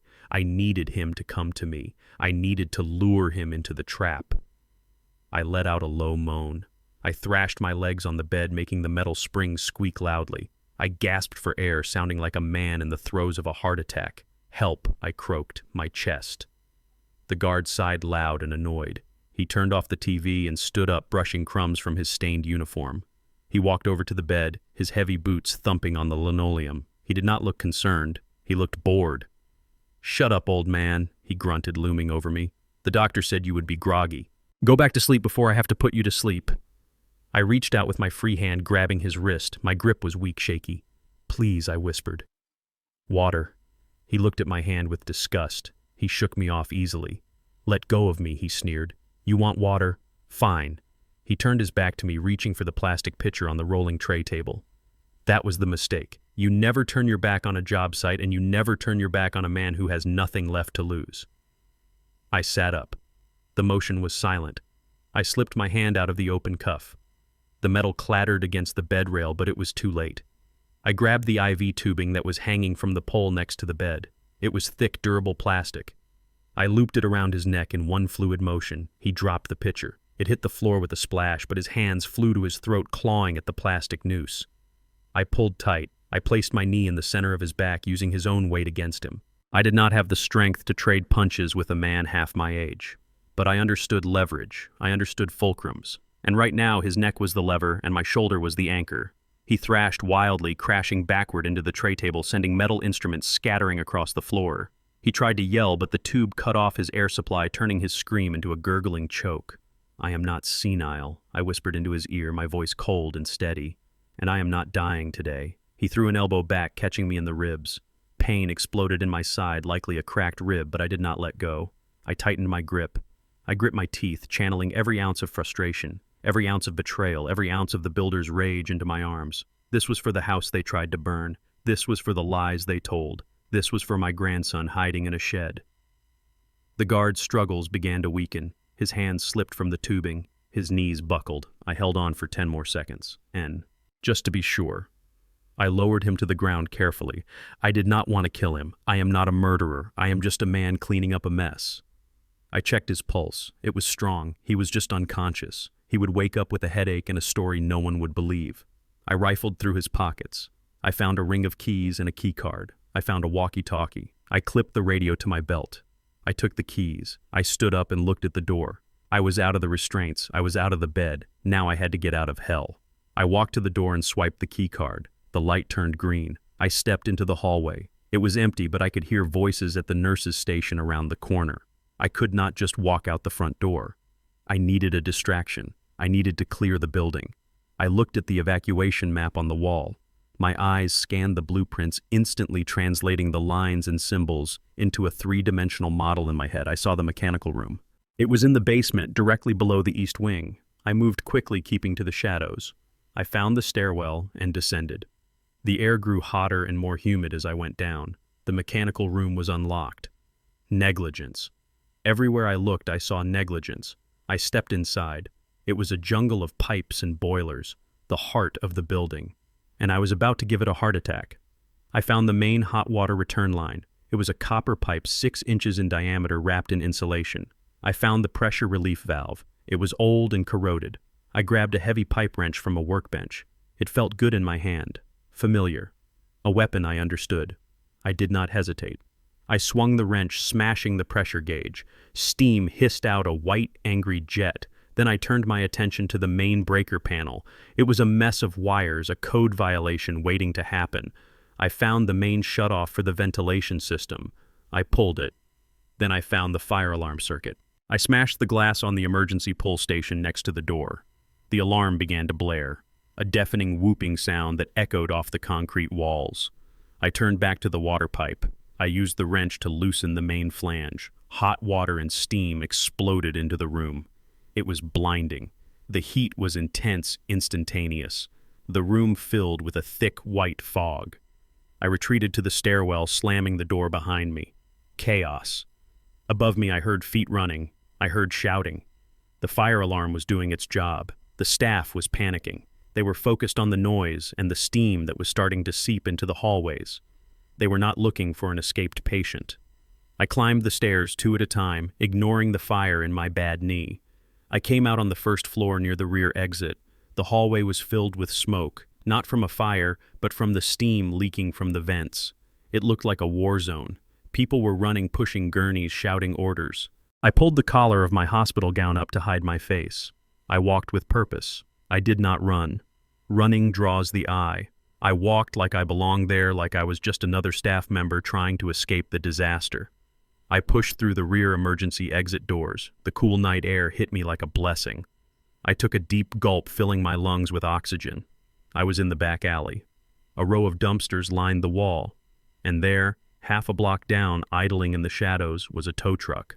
It was a beat-up flatbed, rusted and ugly, but to me it was the most beautiful chariot I had ever seen. I broke into a run. My legs felt heavy, my chest ached, but I forced myself forward. The passenger door of the truck flew open. Tyrell leaned out his face, illuminated by the dashboard lights. "Get in, Pops!" he yelled over the sound of the alarms. I jumped up into the cab. Leo was sitting in the middle seat, clutching his backpack. When he saw me, he let out a sob and threw his arms around my neck. "Grandpa," he cried, burying his face in my chest. I hugged him tight, smelling the grease and old coffee of the truck cab. "Drive, Tyrell," I said, looking back at the facility. "Drive before they realize the ghost has left the building." Tyrell slammed the truck into gear. The tires squealed against the asphalt. We sped away, leaving the blaring alarms and the rising steam behind us. I looked down at my wrist, where the red mark from the handcuffs was still visible. I rubbed it with my thumb. They tried to lock me away. They tried to drug me into submission, but they forgot that you cannot cage a man who knows how to take the cage apart. I looked at Tyrell. "Did you get it?" I asked. Tyrell grinned, tapping his phone on the dashboard. "Every penny," he said. "Abernathy came through. The accounts are frozen. The credit cards are dead. And I got the GPS tracker on Brent's car active."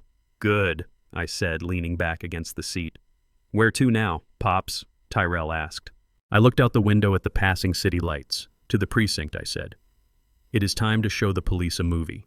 The builder's rage had destroyed the prison. Now it was time to build the gallows. The ride to the law offices of Solomon Abernathy was silent, save for the hum of the tires on the wet asphalt and the occasional crackle of the police scanner Tyrell kept on his dashboard. We drove away from the industrial wasteland of the salvage yard and into the historic district of downtown Atlanta, where the buildings were made of brick and the streets were lined with gas lamps. Tyrell pulled the tow truck up to the curb in front of a narrow 3-story building that looked like it had stood there since the Civil War. It was an anomaly in a city of glass and steel skyscrapers. It was old. It was sturdy. And it was exactly the kind of place you went when you needed a problem buried. I climbed out of the truck, my joints popping in protest. I was still wearing the hospital gown tucked into a pair of greasy coveralls Tyrell had loaned me. I looked like a fugitive, but I walked with the stride of a man who owned the pavement. Leo grabbed my hand, his grip tight. He looked up at the building with wide eyes, taking in the brass plaque next to the heavy oak door. Abernathy and Associates, attorneys at law. We buzzed the intercom. A moment later, the door clicked open. We walked up the creaky wooden stairs to the second floor. The air inside smelled of old paper mahogany polish and pipe tobacco. It was the smell of history. It was the smell of the law. Solomon Abernathy was waiting for us in the doorway of his office. He was a small man in his 70s with wild white hair and a cardigan that had seen better days. He looked like a kindly grandfather who fed pigeons in the park. But I knew better. Solomon was a shark. He was the kind of lawyer other lawyers had nightmares about. He had represented me for 30 years, helping me navigate zoning laws, contract disputes, and liability claims. He was the only man in Atlanta besides Tyrell that I trusted with my life. "Jeremiah," he said, his voice gravelly and warm. "You look like hell, my friend." "I feel like it, Solomon," I said, shaking his hand. "I need to come in. We have work to do." He ushered us into his office, which was a library of chaos. Stacks of files covered every surface. Books were piled on the floor, but Solomon knew where every single piece of paper was. He cleared a leather armchair for me and pulled up a stool for Leo, handing the boy a jar of hard candies. Tyrell stood by the door, arms crossed, acting as the sentry. Solomon sat behind his massive desk and folded his hands. "I got your call, Jeremiah. I pulled the files. I have the injunctions ready. But I need to know one thing before we push the button. Are you sure? Once we do this, there is no going back. This is the nuclear option." I looked at Leo sucking on a butterscotch candy, oblivious to the fact that his future was being decided in this room. Then I thought about the needle in Dr. Lowenstein's hand. I thought about the empty safe. I thought about Jasmine standing by while they strapped me to a stretcher. I am sure I said, my voice flat. "They crossed the line, Solomon. They did not just try to steal my money. They tried to steal my life." Solomon nodded slowly. He opened a file folder on his desk. He pulled out a document that Brent had faxed over to the bank earlier that morning. It was the power of attorney form I had signed at Sunnyvale. Solomon adjusted his spectacles and looked at the signature. Then a small, dry chuckle escaped his lips. "Rufus," he said, smiling. "You signed it Jeremiah Rufus Stone." I leaned forward. "Will it hold up?" Solomon tossed the paper onto the desk with disdain. "It is worthless.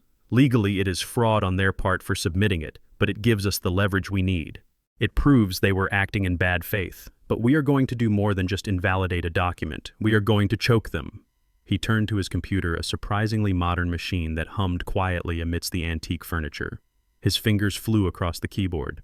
"I am initiating what we call a total asset freeze," Solomon explained, his eyes glued to the screen. "I am filing an emergency motion with the probate court alleging elder abuse and financial coercion. Under Georgia law, this allows us to lock down everything: the trust, the checking accounts, the investment portfolio, even the joint accounts you share with Jasmine." He hit the enter key with a flourish. "Done," he said. The notification just went out to every major bank in the state. Within 10 minutes, their credit cards will be nothing more than plastic scrapers for their windshields. I watched the screen as a progress bar loaded. Account frozen. Account frozen. Account frozen. It was a list of my life's work being locked away in a digital vault where Brent Miller could never touch it. But Solomon was not finished. He opened another window. "And now, for the second strike," he said, "I am flagging the deed transfer as fraudulent. I am putting a lien on your own house, Jeremiah. It sounds crazy, but it means they cannot sell it, they cannot refinance it, and they cannot borrow against it. If they try to close that deal with the buyer tomorrow, the title search will come back with a giant red flag." "Do it," I said. "Burn the bridge." Solomon clicked the mouse one last time. He sat back and took off his glasses, rubbing the bridge of his nose. "It is done, Jeremiah. They are penniless. They just do not know it yet." I stood up and walked to the window, looking out at the rain-slicked street. I checked the time on the wall clock. It was 8:30 in the evening. I knew exactly where they were. Brent and Jasmine were creatures of habit and creatures of vanity. After a big win, they always went to the same place, Le Bernardin. It was the most expensive French restaurant in the city, a place where a bottle of wine cost more than Tyrell made in a week. They would be there right now, toasting to their cleverness. They would be ordering the lobster and the caviar, celebrating the death of the patriarch. I closed my eyes and let my imagination take me there. I did not need to be in the room to see it. I knew the script perfectly. I could see the crystal chandeliers casting a warm, golden glow over the white tablecloths. I could hear the soft clink of silverware and the murmur of polite conversation. Brent would be sitting at the best table in the house, the one near the fireplace. He would be wearing his Italian suit, the mud cleaned off his arrogance fully restored. Jasmine would be sitting opposite him, wearing her pearls, trying to smile, trying to forget the image of her father chained to a bed in a nursing home. Brent would raise his glass of Dom Perignon. To us, he would say. To the future. To freedom. Jasmine would clink her glass against his, drinking deeply to wash away the guilt. They would order the tasting menu, 7 courses. They would laugh loudly, drawing the attention of the other diners. They felt like royalty. They felt untouchable. Then the bill would come. It would arrive on a small silver tray tucked discreetly inside a leather folder. The waiter, a man in a tuxedo with impeccable manners, would place it on the table and step back into the shadows. Brent would not even look at the total. He was feeling generous.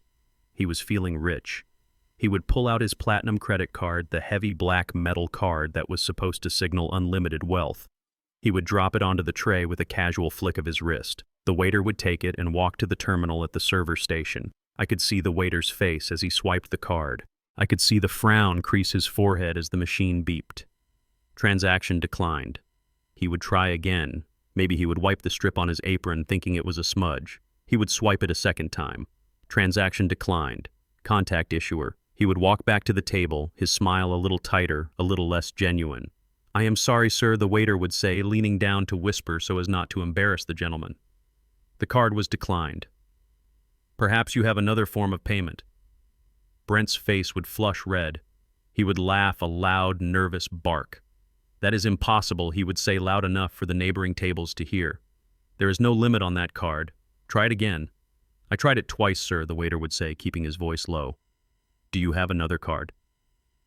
Brent would snatch the card back, indignant. He would pull out his wallet, he would try the gold card, then the corporate card, then Jasmine's card. Swipe, beep, declined, swipe, beep, declined, swipe, beep, declined. The silence at the table would grow heavy. The other diners would start to look. The whispers would start. Look at that man. He cannot pay. He is a fraud. I opened my eyes in Solomon's office. My phone buzzed in my pocket. It was a notification from the banking app. Alert multiple failed transaction attempts. Merchant Le Bernardin, amount $450. I looked at the screen and felt a cold, grim satisfaction. It was not joy. It was the feeling of a trap snapping shut on a wolf that had been terrorizing the flock. They are panic-stricken right now, I said to Solomon, showing him the phone. The waiter is probably calling the manager. The manager is probably threatening to call the police. They have no cash, Solomon noted. People like Brent never carry cash. They live on credit and leverage. They are going to realize it is over, I said, putting the phone away. They are going to check the accounts on their phones. They are going to see the zeros. And then they are going to panic. What will they do next? Tyrell asked from the doorway, speaking for the first time. I turned to look at him. I knew my enemy. I knew how a rat behaved when the water started rising. They will come back to the house, I said. They will think it is a glitch, or they will think I escaped and canceled the cards. They will come back to the scene of the crime to try and salvage whatever they can. They will come for the jewelry. They will come for the safe again. I walked over to Leo and put a hand on his shoulder. And that is exactly where we will be waiting for them, I said. Solomon handed me a thick manila envelope. Here is the restraining order and the eviction notice, Jeremiah. It is not signed by a judge yet, but the police officer you are meeting will treat it as probable cause when combined with your testimony. Thank you, Solomon, I said, shaking his hand again. Be careful, Jeremiah, the old lawyer said, his eyes filled with concern. A cornered animal is the most dangerous kind. I nodded. I know. But they are not the only ones with teeth. I signaled to Tyrell. Let's go. We have a party to crash. As we walked out into the cool night air, I felt lighter than I had in years. The weight of the deception was gone. The confusion was gone. I was poor in that moment, wearing borrowed clothes and driving a tow truck, but I was rich in the things that mattered. I had my mind, I had my grandson, and I had the truth. We climbed back into the truck. Tyrell revved the engine. The diesel roared like a beast waking up. To the precinct first, Tyrell said. No, I said, staring out at the rain. To the house. I want to be sitting in my armchair when he walks through that door. I want him to see me.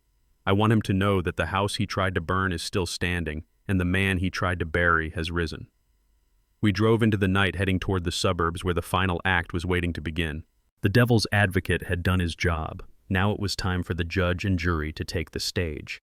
We sat in the darkened cab of the tow truck parked 3 blocks away from the home I had built with my own hands. The rain had stopped, leaving the streets slick and reflective under the streetlights. Tyrell handed me his tablet, the screen glowing with a harsh blue light that illuminated the grim set of my jaw. On the screen was a live stream from a local news affiliate. The headline scrolled across the bottom in urgent red letters. Local developer presumed dead after nursing home incident. The reporter stood in front of the Sunnyvale facility, which was still surrounded by fire trucks and police cars. She spoke in that practiced, somber tone that reporters use when they are pretending to care about a tragedy. According to family sources, Jeremiah Stone, a retired contractor suffering from advanced dementia, wandered away from the facility earlier this evening during a mechanical failure. Given the freezing temperatures and Mr. Stone's medical condition, authorities have suspended the search. The family is asking for privacy during this difficult time. I watched as the camera cut to a photo of me. It was an old photo taken 10 years ago at a job site. I looked strong. I looked alive. Then the screen cut to Brent. He was standing on my front porch. He had managed to change his clothes again. He looked devastated. He wiped a non-existent tear from his eye as he spoke to the microphones thrust in his face. "We are heartbroken," he said, his voice cracking perfectly. "We tried to get him the help he needed. We just wanted him safe. But the disease took him from us. We are inviting close friends and associates to the house tonight to celebrate his legacy. It is what he would have wanted." I handed the tablet back to Tyrell. My hands were shaking not from age, but from a fury so cold it burned. "He buried me," I whispered. "I'm not even cold yet, and he has already dug the grave and read the eulogy." It was a masterstroke of manipulation. By declaring me dead or as good as dead, he controlled the narrative. He explained away the frozen bank accounts as part of the probate process. He explained away his desperation as grief. He was using my death to buy himself time with his creditors. He was betting everything on the fact that I would never walk through that door again. He thought I was lying in a ditch somewhere or cowering in a shelter, confused and alone. He forgot that I built the stage he was standing on. "Drive," I said to Tyrell. "Take me to my wake." We rolled slowly down the street. The neighborhood was quiet except for my block. My driveway was full of cars. Not the sensible sedans of my friends or neighbors, but flashy sports cars and luxury SUVs. I did not recognize them. These were not people who knew Jeremiah Stone the man. These were people who knew Brent Miller the gambler. Tyrell parked the tow truck in the shadows of a large oak tree across the street. We were hidden from view, but I had a clear line of sight into the living room through the large bay window. I had installed that window to let in the morning light. Now it served as a television screen showing me the desecration of my life. The house was lit up like a Christmas tree. There was no somber music. I could hear the bass of a hip-hop track thumping through the walls. Shadows moved back and forth. People were drinking. People were laughing. I adjusted the binoculars Tyrell handed me. I focused on the living room. It was not a wake. It was a looting. I saw a man I did not recognize picking up a bronze statue from my mantelpiece. He weighed it in his hand, inspecting the bottom for a maker's mark. He said something to the woman next to him and laughed, slipping the statue into his jacket pocket. I saw another group of men standing on my Persian rug, the one my late wife had brought back from our anniversary trip to Morocco. They were wearing muddy shoes, tracking dirt into the intricate weave. They were smoking cigars inside the house, tapping the ash onto the floor. And in the center of it all was Jasmine. She was wearing a black silk dress that cost more than my first truck. She was holding a glass of wine, but her knuckles were white. She was not grieving. She was terrified. I watched her check her phone every 30 seconds. She was looking for a notification that the money had been released. She was looking for a lifeline. She moved through the crowd like a sleepwalker, forcing a smile whenever someone offered condolences, but her eyes were dead. Then Brent walked into the frame. He was holding a bottle of my vintage scotch, the one I was saving for Leo's 21st birthday. He was pouring generous shots for 3 men in suits who looked like loan sharks. He was laughing, slapping them on the back, playing the role of the Lord of the Manor. He looked triumphant. He looked like a man who had just pulled off the heist of the century. They were picking my bones clean while the body was still warm. They were not celebrating my life. They were celebrating their inheritance. The audacity of it took my breath away. They were treating my home like a spoil of war. I lowered the binoculars. I had seen enough. "Look who is here," Tyrell said, pointing down the street. A police cruiser turned the corner, moving silently without sirens. It pulled up to the curb, blocking the driveway. Sheriff Strickland stepped out. I had known Jim Strickland for 20 years. We fished together on weekends. He was a good man, a man who took his oath seriously. Following him was Solomon Abernathy, clutching a thick file folder to his chest. They walked up the driveway past the luxury cars. They looked like grim reapers coming for a different kind of harvest. I watched as they stepped onto the porch, the same porch where Brent had tried to burn me hours ago. The water had dried, but the stains of the gasoline were likely still there if you knew where to look. Sheriff Strickland adjusted his belt and banged on the front door. It was a heavy, authoritative knock that cut through the music. Inside, I saw the reaction. The laughter died. Heads turned. Brent froze mid-pour. He looked at the door with a mixture of annoyance and confusion. He probably thought it was a noise complaint. He handed the bottle to Jasmine and smoothed his jacket. He put on his sad face, his grieving sun mask, and walked to the door. He opened it wide, expecting to charm a patrol officer. Instead, he found the sheriff and the lawyer. I could not hear the words from across the street, but I saw the body language. I saw Brent's smile falter. I saw him try to block the doorway. I saw him gesture angrily. Solomon stepped forward, holding up the papers. He was reading the riot act, the eviction notice, the restraining order, the freezing of the assets. Brent stepped back as if he had been slapped. He shook his head violently, pointing back into the house, pointing at the guests, trying to maintain the charade. "This is it," I said to Leo, who was watching with wide eyes. "This is the moment the house of cards falls down." I opened the door of the truck. The cool night air hit my face. I adjusted the collar of the suit Tyrell had brought me. It was a little tight across the shoulders, but it was clean. It was dignified. "Stay here with Tyrell, Leo," I said. "I will call you when it is safe." I stepped down onto the pavement. My knee ached, but I stood tall. I walked out of the shadows and into the streetlight. I walked toward the house where my funeral was being held. I walked toward the man who tried to kill me. I walked toward the daughter who betrayed me. I was the ghost at the feast, and I was about to ruin the party. I stood on the threshold of my own front door, listening to the bass of a hip-hop track rattling the stained glass windows I had installed 30 years ago. My hand rested on the cold brass of the doorknob.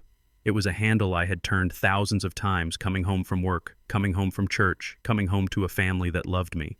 But tonight, turning that knob felt like opening the lid of a casket. Behind me, Sheriff Strickland and Solomon Abernathy stood like silent sentinels. They knew their role was to wait. This was my house, and this was my moment. I pushed the door open. It swung inward with a heavy, familiar creak that was instantly swallowed by the noise of the party. I stepped into the foyer. The air was thick with the smell of expensive cologne marijuana smoke and spilled alcohol. I saw a stranger leaning against the hallway wall, ashing a cigarette onto the hardwood floor. He looked up at me with glazed eyes, not registering who I was. He just saw an old black man in a cheap suit and assumed I was hired help.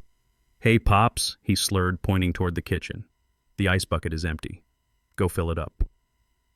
I did not look at him. I kept walking. My heavy work boots echoed on the wood, a sound that cut through the beat of the music like a hammer strike. I walked past the dining room where people were picking at a catering spread paid for with my stolen credit. I walked past the den where men were laughing loudly at a joke I did not hear. I reached the archway of the sunken living room. This was the heart of the party. There were 50 people crammed into the space. Brent was in the center holding court. He had one arm draped around Jasmine's shoulders and the other holding a glass of scotch high in the air. He was flushed with drink and victory. To Jeremiah he shouted, his voice booming over the music. To the man who started it all, may he rest in peace, knowing his legacy is in good hands. The crowd cheered, raising their glasses. "Hear, hear!" I stepped down into the living room. I reached out and grabbed the power cord of the massive sound system. I yanked it from the wall. The music died instantly. The silence that followed was violent. It crashed into the room, sucking the air out of everyone's lungs. 50 heads turned. 50 pairs of eyes landed on me. For a heartbeat, nobody moved. They looked at me as if they were seeing a ghost. A collective gasp rippled through the room. A woman in the corner screamed and dropped her wine glass. It shattered on the floor, the sound sharp and terrifying in the sudden quiet. Brent froze. His arm was still around Jasmine. His glass was still raised. His mouth hung open. He looked like a wax figure melting under a heat lamp. The color drained from his face, turning him a sickly shade of gray. Jasmine let out a sound that was half sob, half shriek. She pulled away from Brent, stumbling backward until she hit the fireplace. She covered her mouth with both hands, her eyes bulging with terror. She was looking at me like I was the Grim Reaper come to collect a debt. I stood there in the center of the room. I did not say a word. I just looked at them. I looked at the strangers drinking my liquor. I looked at the mud on my carpet. I looked at the man who had ordered my death. The silence stretched on, becoming unbearable. It was heavy with guilt. It was heavy with fear. Finally, I took one step forward. "Get out," I said. My voice was not loud. It was low and rumbling like distant thunder. But in that silent room, it sounded like a command from God. The guests looked at each other, confused and frightened. They looked at Brent, waiting for him to explain. Waiting for him to tell them this was a joke or a misunderstanding. But Brent could not speak. He was staring at a dead man walking. I said, "Get out," I repeated louder this time, "unless you want to be charged as accessories to attempted murder." That broke the spell. The guests began to scramble. They put down their drinks. They grabbed their coats. They moved toward the door, pushing and shoving to get away from the angry old man and the terrified host. "Wait," Brent stammered, finding his voice at last. "Wait, everyone stay. Do not go." He recovered faster than a cockroach in a flashlight beam. He plastered a smile onto his face, a smile that looked like a rictus of panic. He stepped toward me, arms open wide. "Dad," he cried, his voice cracking. "Oh my God, Dad. You are alive. We thought you were gone." He rushed at me, trying to close the distance, trying to turn this into a reunion. He wanted to hug me. He wanted to embrace me for the cameras and the witnesses. He wanted to whisper threats in my ear while pretending to cry tears of joy. He got within arm's reach. I did not hug him. I did not embrace him. I raised my right hand, the hand that had swung hammers for 40 years, the hand that was thick with muscle and scar tissue. I struck him. It was not a punch. It was an open-handed slap that carried the weight of every lie, every betrayal, and every moment of fear I had felt in that shed. My palm connected with his cheek with a sound like a pistol shot. Brent spun around. He lost his footing on the slick floor and crashed into the coffee table, sending crystal bowls and expensive hors d'oeuvres flying. He landed on his hands and knees, gasping, clutching his face. The few guests who had not yet fled froze in the doorway. Jasmine screamed again, a high, thin sound. "Do not touch me," I snarled, standing over him. "Do not ever touch me again with those hands." Brent looked up at me. His lip was split. His cheek was already swelling a bright, angry red. The mask of the grieving son was gone. In its place was the face of a cornered rat. "You are crazy," he hissed, spitting blood onto my rug. He scrambled backward, trying to put distance between us. He looked at the remaining guests. "Help me. He is having an episode. He is violent. Call the police. He attacked me. He is demented," Brent screamed, pointing a shaking finger at me. "He doesn't know what he is doing. He belongs in a facility. Look at him. He is dangerous." I watched him try to spin the web again. I watched him try to use my own life against me. I am not the one who needs the police.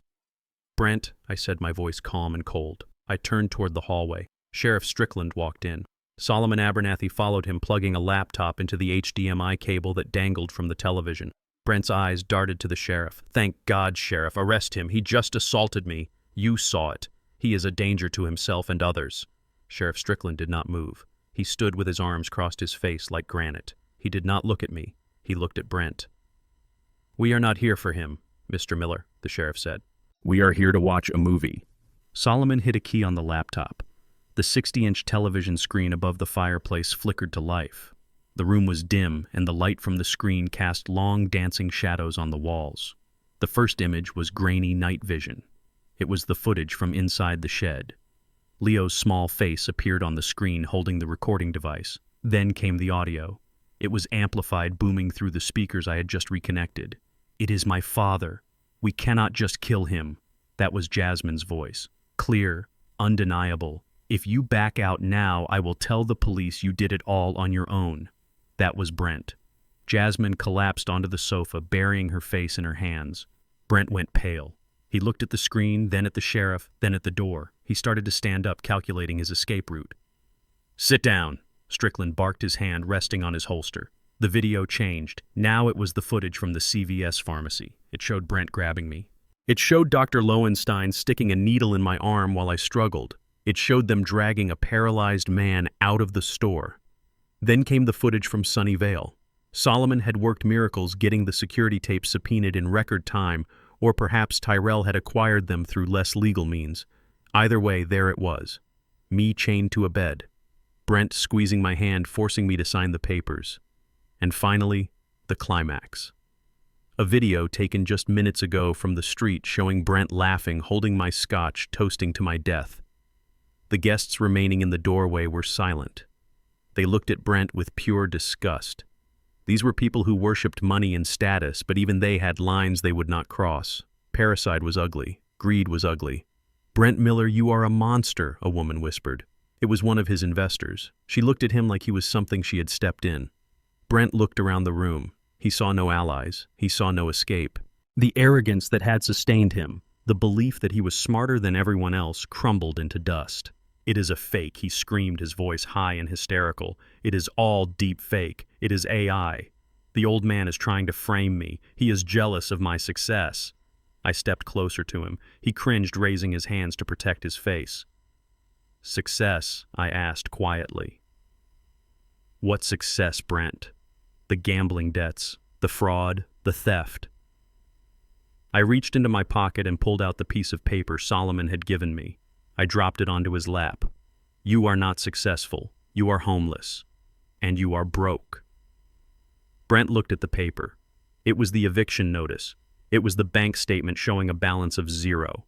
He looked up at me, and for the first time I saw the real Brent. Not the smooth talker, not the bully, but the coward.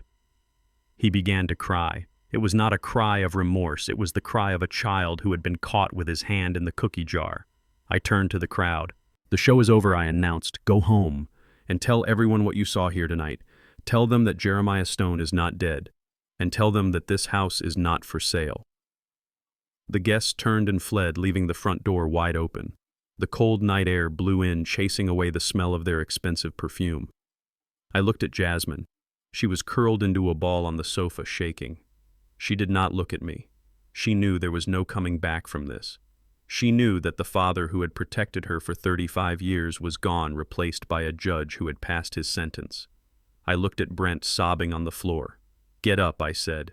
"The police are not here to watch a movie anymore. They are here to take out the trash."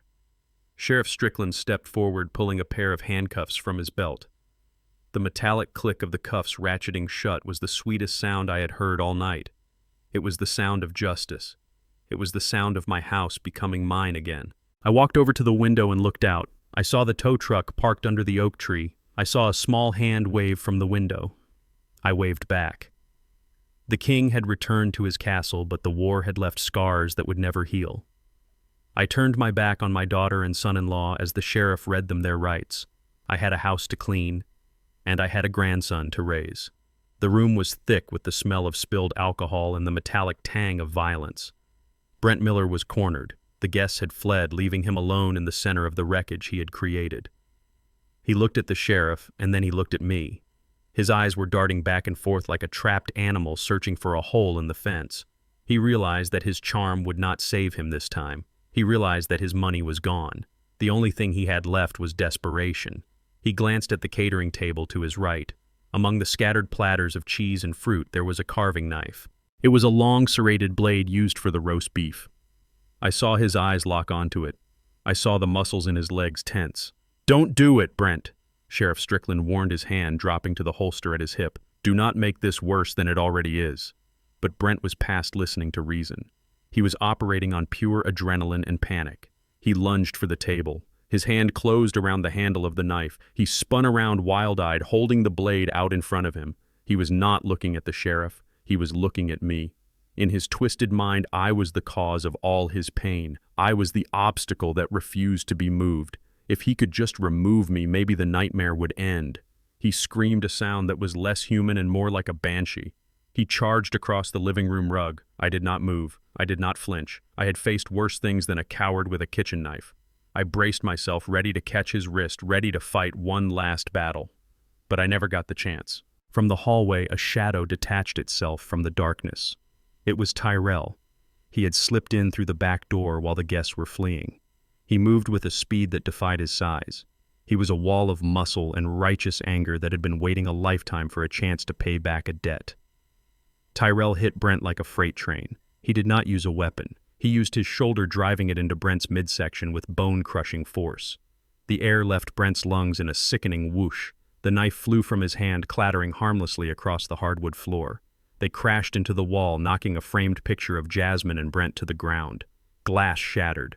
Tyrell did not let up. He spun Brent around, pinning him against the plaster, his forearm pressed against Brent's throat. "Drop it!"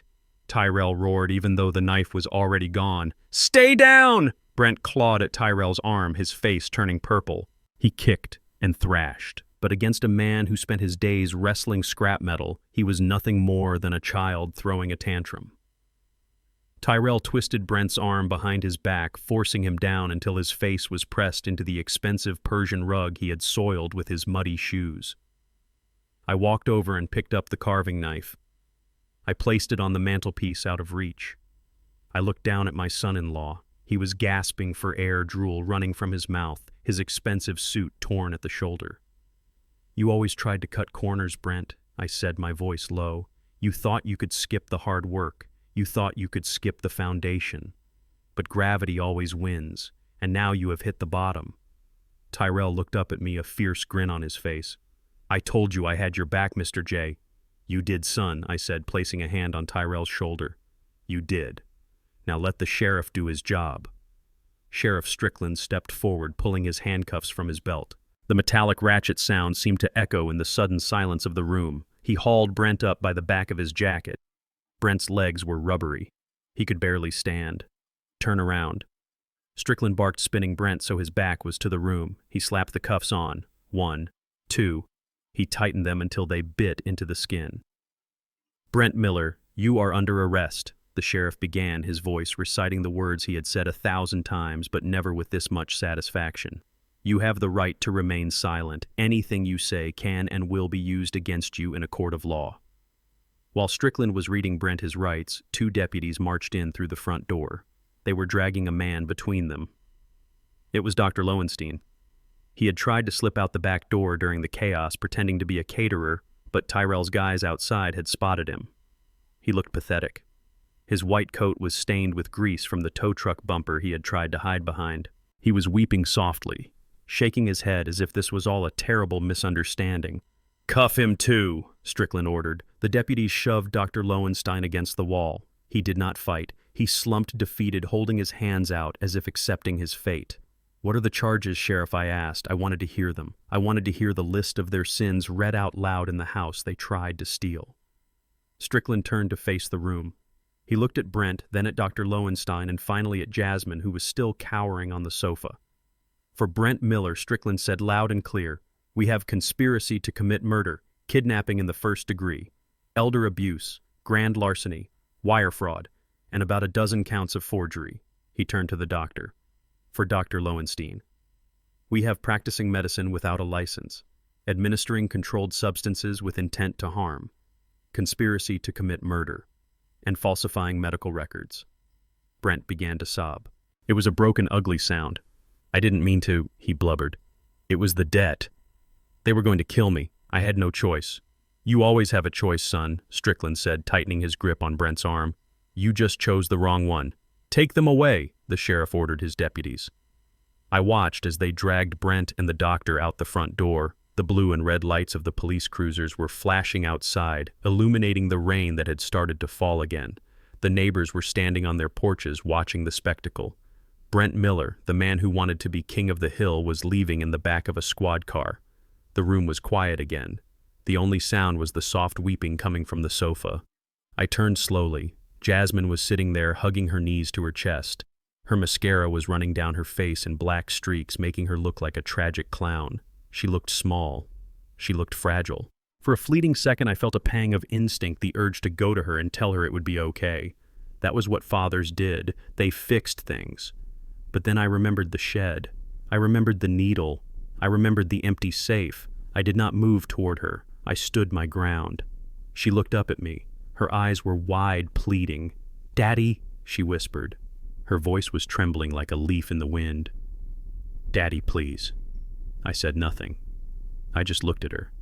"They made me do it," she cried, the words tumbling out in a rush. "Brent made me. He said he would leave me. He said we would lose everything. I was scared, Daddy.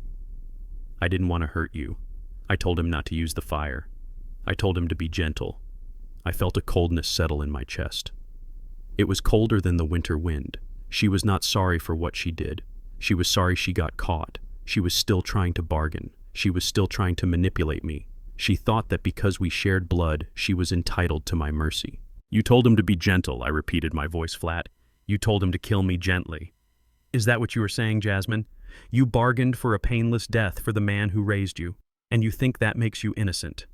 "No," she sobbed, reaching out a hand toward me. "No, Daddy. I love you. I am your little girl. You cannot let them take me. I cannot go to jail. Please, I will make it up to you. We can start over."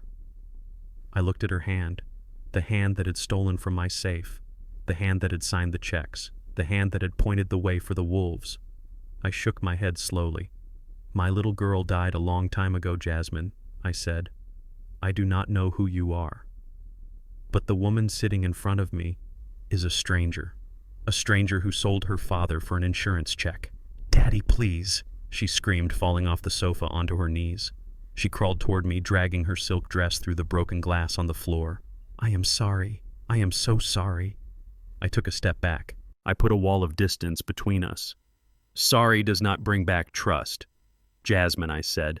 "Sorry does not erase the poison you fed me. You chose your husband. You chose the money. Now you have to live with that choice." I looked at Sheriff Strickland. He was standing by the door waiting for my signal. He looked pained. He had known Jasmine since she was in diapers, but he knew the law. "Is she under arrest, Sheriff?" I asked. Strickland nodded slowly.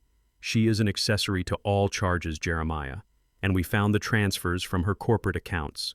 The embezzlement charges are federal. Then do your duty, I said, turning my back on her.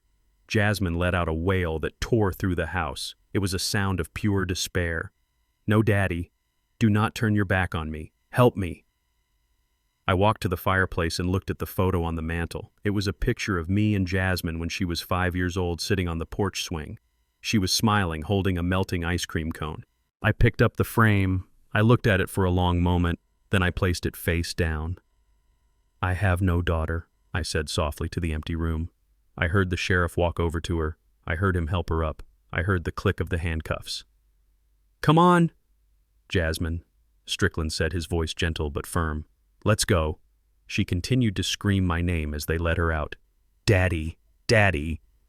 The sound faded as they moved down the hallway. Then the front door closed with a final heavy thud. Silence returned to the house. It was a big, empty silence. I stood there alone in the middle of the ruin of my life. The party was over. The family was gone. I felt a tear roll down my cheek. I let it fall. I did not wipe it away. It was the last tear I would shed for them. I took a deep breath, filling my lungs with the air of my home. It still smelled of stale smoke and spilled wine, but underneath that I could smell the wood and the plaster and the history. I walked to the window and watched the last police car pull away.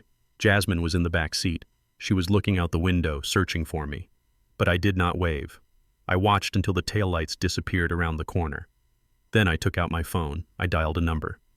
Tyrell, I said. It is done. Bring the boy inside. It is time to go home. I hung up and looked around the room. It was a mess. There was glass everywhere. The carpet was stained. The furniture was overturned. But the foundation was solid. The walls were straight, and the roof was tight. I could fix the mess. I was a builder after all. And tomorrow, I would start rebuilding not just the house, but the family that lived inside it. Starting with a 9-year-old boy who was waiting in a tow truck outside. The trial of the century for our quiet suburb took place 6 months ago, but I still remember the sound of the gavel hitting the wood. It sounded like a gunshot ending a war. The Fulton County Courthouse was packed with reporters, curious neighbors, and people who just wanted to see the man who tried to fake his father-in-law's death. I sat in the front row wearing my best Sunday suit with my hands resting on my knees. I did not look at them when they walked in. Brent Miller did not look like the master of the universe anymore. He wore an orange jumpsuit that washed out his complexion, and his hands were shackled to his waist. He had lost weight. The arrogance that used to drip from him like sweat was gone, replaced by a nervous tick in his left eye. He refused to look at the jury. He refused to look at the judge. And he certainly refused to look at me. Jasmine sat at a separate table. Her lawyer had tried to argue that she was a victim of coercion, that she was a battered wife forced into a scheme she did not understand. But the video evidence told a different story. The jury saw the way she opened that safe. They saw the greed in her eyes. They heard her voice bargaining for my life. She looked small and broken, but when she finally turned to look at me, I saw no love in her eyes, only regret that she had bet on the wrong horse. The judge was a woman who had no patience for men who preyed on the elderly. She read the verdict with a voice that cut through the silence of the courtroom. Brent Miller was found guilty on all counts: kidnapping, attempted murder, elder abuse, wire fraud. The judge sentenced him to 25 years in a maximum security federal prison without the possibility of parole for at least 20. As the bailiffs hauled him away, he started screaming. He blamed the debt. He blamed the doctor. He even tried to blame me, screaming that I had set him up. But nobody was listening. He was just noise fading into the background. Dr. Lowenstein, the man who violated his oath to do no harm, received 2 life sentences. It turned out I was not his first victim. The investigation revealed a trail of suspicious deaths at Sunnyvale and other facilities. He would die in a cage exactly where he belonged. Then it was Jasmine's turn. She stood up trembling. The judge looked at her over the rim of her glasses. "You betrayed the one person in this world whose duty was to protect you," the judge said. "You chose money over blood." Jasmine was sentenced to 8 years in state prison. She collapsed when she heard the number wailing and reaching out for me. "Daddy, help me," she cried. But I did not move. I did not speak. I watched the deputies take her away and felt a heavy door in my heart close and lock forever. Walking out of that courthouse into the bright Atlanta sun, I took a deep breath. The air tasted sweet. It tasted like justice. Tyrell was waiting for me by the truck and Leo was sitting in the back seat. When Leo saw me, he gave me a thumbs up. I nodded back. The legal battle was over. Now the real work of rebuilding could begin. It has been 6 months since that day. The seasons have changed. The sticky heat of summer has given way to the crisp golden light of autumn.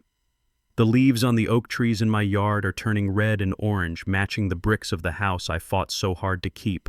We have been busy. The house does not look the same anymore. I could not live in a museum of bad memories, so I decided to renovate. But this time, I did not do it alone. I took on an apprentice. Leo is small for his age, but he has strong hands and a sharp mind. We started with the study, the room where the safe used to be. We stripped the wallpaper that Jasmine had picked out years ago. We sanded the floors, removing the scratches from where the painting had fallen. We painted the walls a deep, calming sage green. It is no longer a room for secrets. It is a library now filled with books on history, engineering, and architecture. I bought Leo his own tool belt. It is leather just like mine, but scaled down to fit his waist. Every Saturday morning, we wake up early, cook a big breakfast of grits and eggs, and then we go to work. I am teaching him how to measure twice and cut once. I am teaching him the difference between a load-bearing wall and a partition. I am teaching him that a house is only as strong as its foundation. Last week we tore up the front porch where the gasoline had been poured. I could not look at those mahogany planks without smelling the fumes, so we ripped them out. Tyrell came over to help. We laid down new stonework, slate, and granite that will last 100 years. While we worked, Tyrell told jokes that made Leo laugh so hard he dropped his tape measure. Hearing that laugh is the best payment I could ask for. 6 months ago, Leo was a terrified little boy hiding in a shed.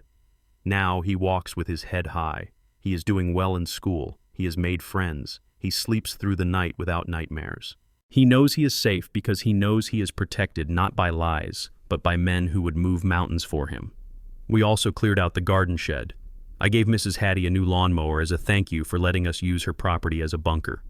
We turned the shed into a workshop for Leo. He is currently building a birdhouse. It is a simple project, but he is taking it seriously. He sands every edge until it is smooth. He checks the angles with his square. He has the eyes of a builder. He has the eyes of a stone. Sometimes late at night when the house is quiet, I think about Jasmine. I wonder if she is sleeping on a thin mattress like the one at Sunny Vale. I wonder if she misses the silk sheets and the expensive wine. But then I look at the photo on the mantelpiece. It is a new photo. It is me, Tyrell, and Leo standing in front of the tow truck covered in sawdust and smiling like kings. That is my family now. I walked out onto the new stone porch this evening as the sun began to set. The sky was a bruised purple and gold, a masterpiece that no painter could copy. I sat in my rocking chair, the wood creaking softly in the cooling air. Leo came out a moment later carrying 2 glasses of lemonade. He handed me one and sat on the steps looking out at the neighborhood. "Grandpa," he asked, looking at a loose thread on his jeans, "do you think we will ever see them again?" He did not have to say names. I knew who he meant. "No, son," I said, taking a sip of the tart cold drink. We closed that book. We are writing a new one now. He nodded, satisfied with the answer. He pointed at the birdhouse he had placed on the railing. The paint was still wet, bright red and blue. "It looks good, Grandpa," he said. "It is strong. It is," I agreed. "You built it well." I looked at my grandson and I felt a surge of pride so strong it made my chest ache. People talk about legacy like it is money in the bank or a name on a building. They think legacy is what you leave behind in a will. But they are wrong. Brent and Jasmine thought legacy was something you could steal, something you could cash in. True legacy is what you build in the hearts of the people you love. It is the lessons you teach. It is the safety you provide. It is the integrity you show when the world tries to break you. My legacy is not this Victorian house or the money in the account. My legacy is sitting right there on the steps drinking lemonade. The sun dipped below the horizon, casting long shadows across the lawn. The streetlights flickered on one by one. I am 69 years old now. My joints ache when it rains, and I move a little slower than I used to, but I have never felt stronger. I leaned back in my chair and closed my eyes, listening to the sounds of my neighborhood. I heard Mrs. Hattie calling her cat. I heard a car driving by slowly. I heard the wind in the oak trees. I opened my eyes and looked directly at you, the listener. I learned the hard way that blood does not make you family. Loyalty makes you family. Respect makes you family. Love that does not ask for a price tag makes you family. If you have people in your life who treat you like an option instead of a priority, close the door, change the locks, and do not ever look back. My name is Jeremiah Stone. I am a builder. I am a grandfather, and I am still standing. If this story resonated with you, let me know in the comments. Tell me about the time you had to stand your ground, and do not forget to like and subscribe for more stories about justice and truth. Until next time, keep your foundation strong and your eyes open. Here is the lesson learned and CTA written in Jeremiah Stone's voice. To perfectly conclude the video, I learned that the strongest foundations are not made of concrete or steel, but of loyalty and self-respect. For years, I thought being a good father meant giving my daughter everything she asked for, but I realized that true love empowers, it never enables. Jasmine taught me that shared blood does not guarantee loyalty, but Leo taught me that courage has no age limit. We cannot control the fires others try to set in our lives, but we always have the power to decide what rises from the ashes. It is never too late to pick up the hammer, clear away the rubble, and build a life that is truly bulletproof. If this story touched your heart, please hit that like button and subscribe to the channel for more stories about justice and resilience. Have you ever had to make the hard choice to cut a toxic family member out of your life to save your own peace? Tell me your story in the comments below. I read every single one. Let's build a community of survivors together.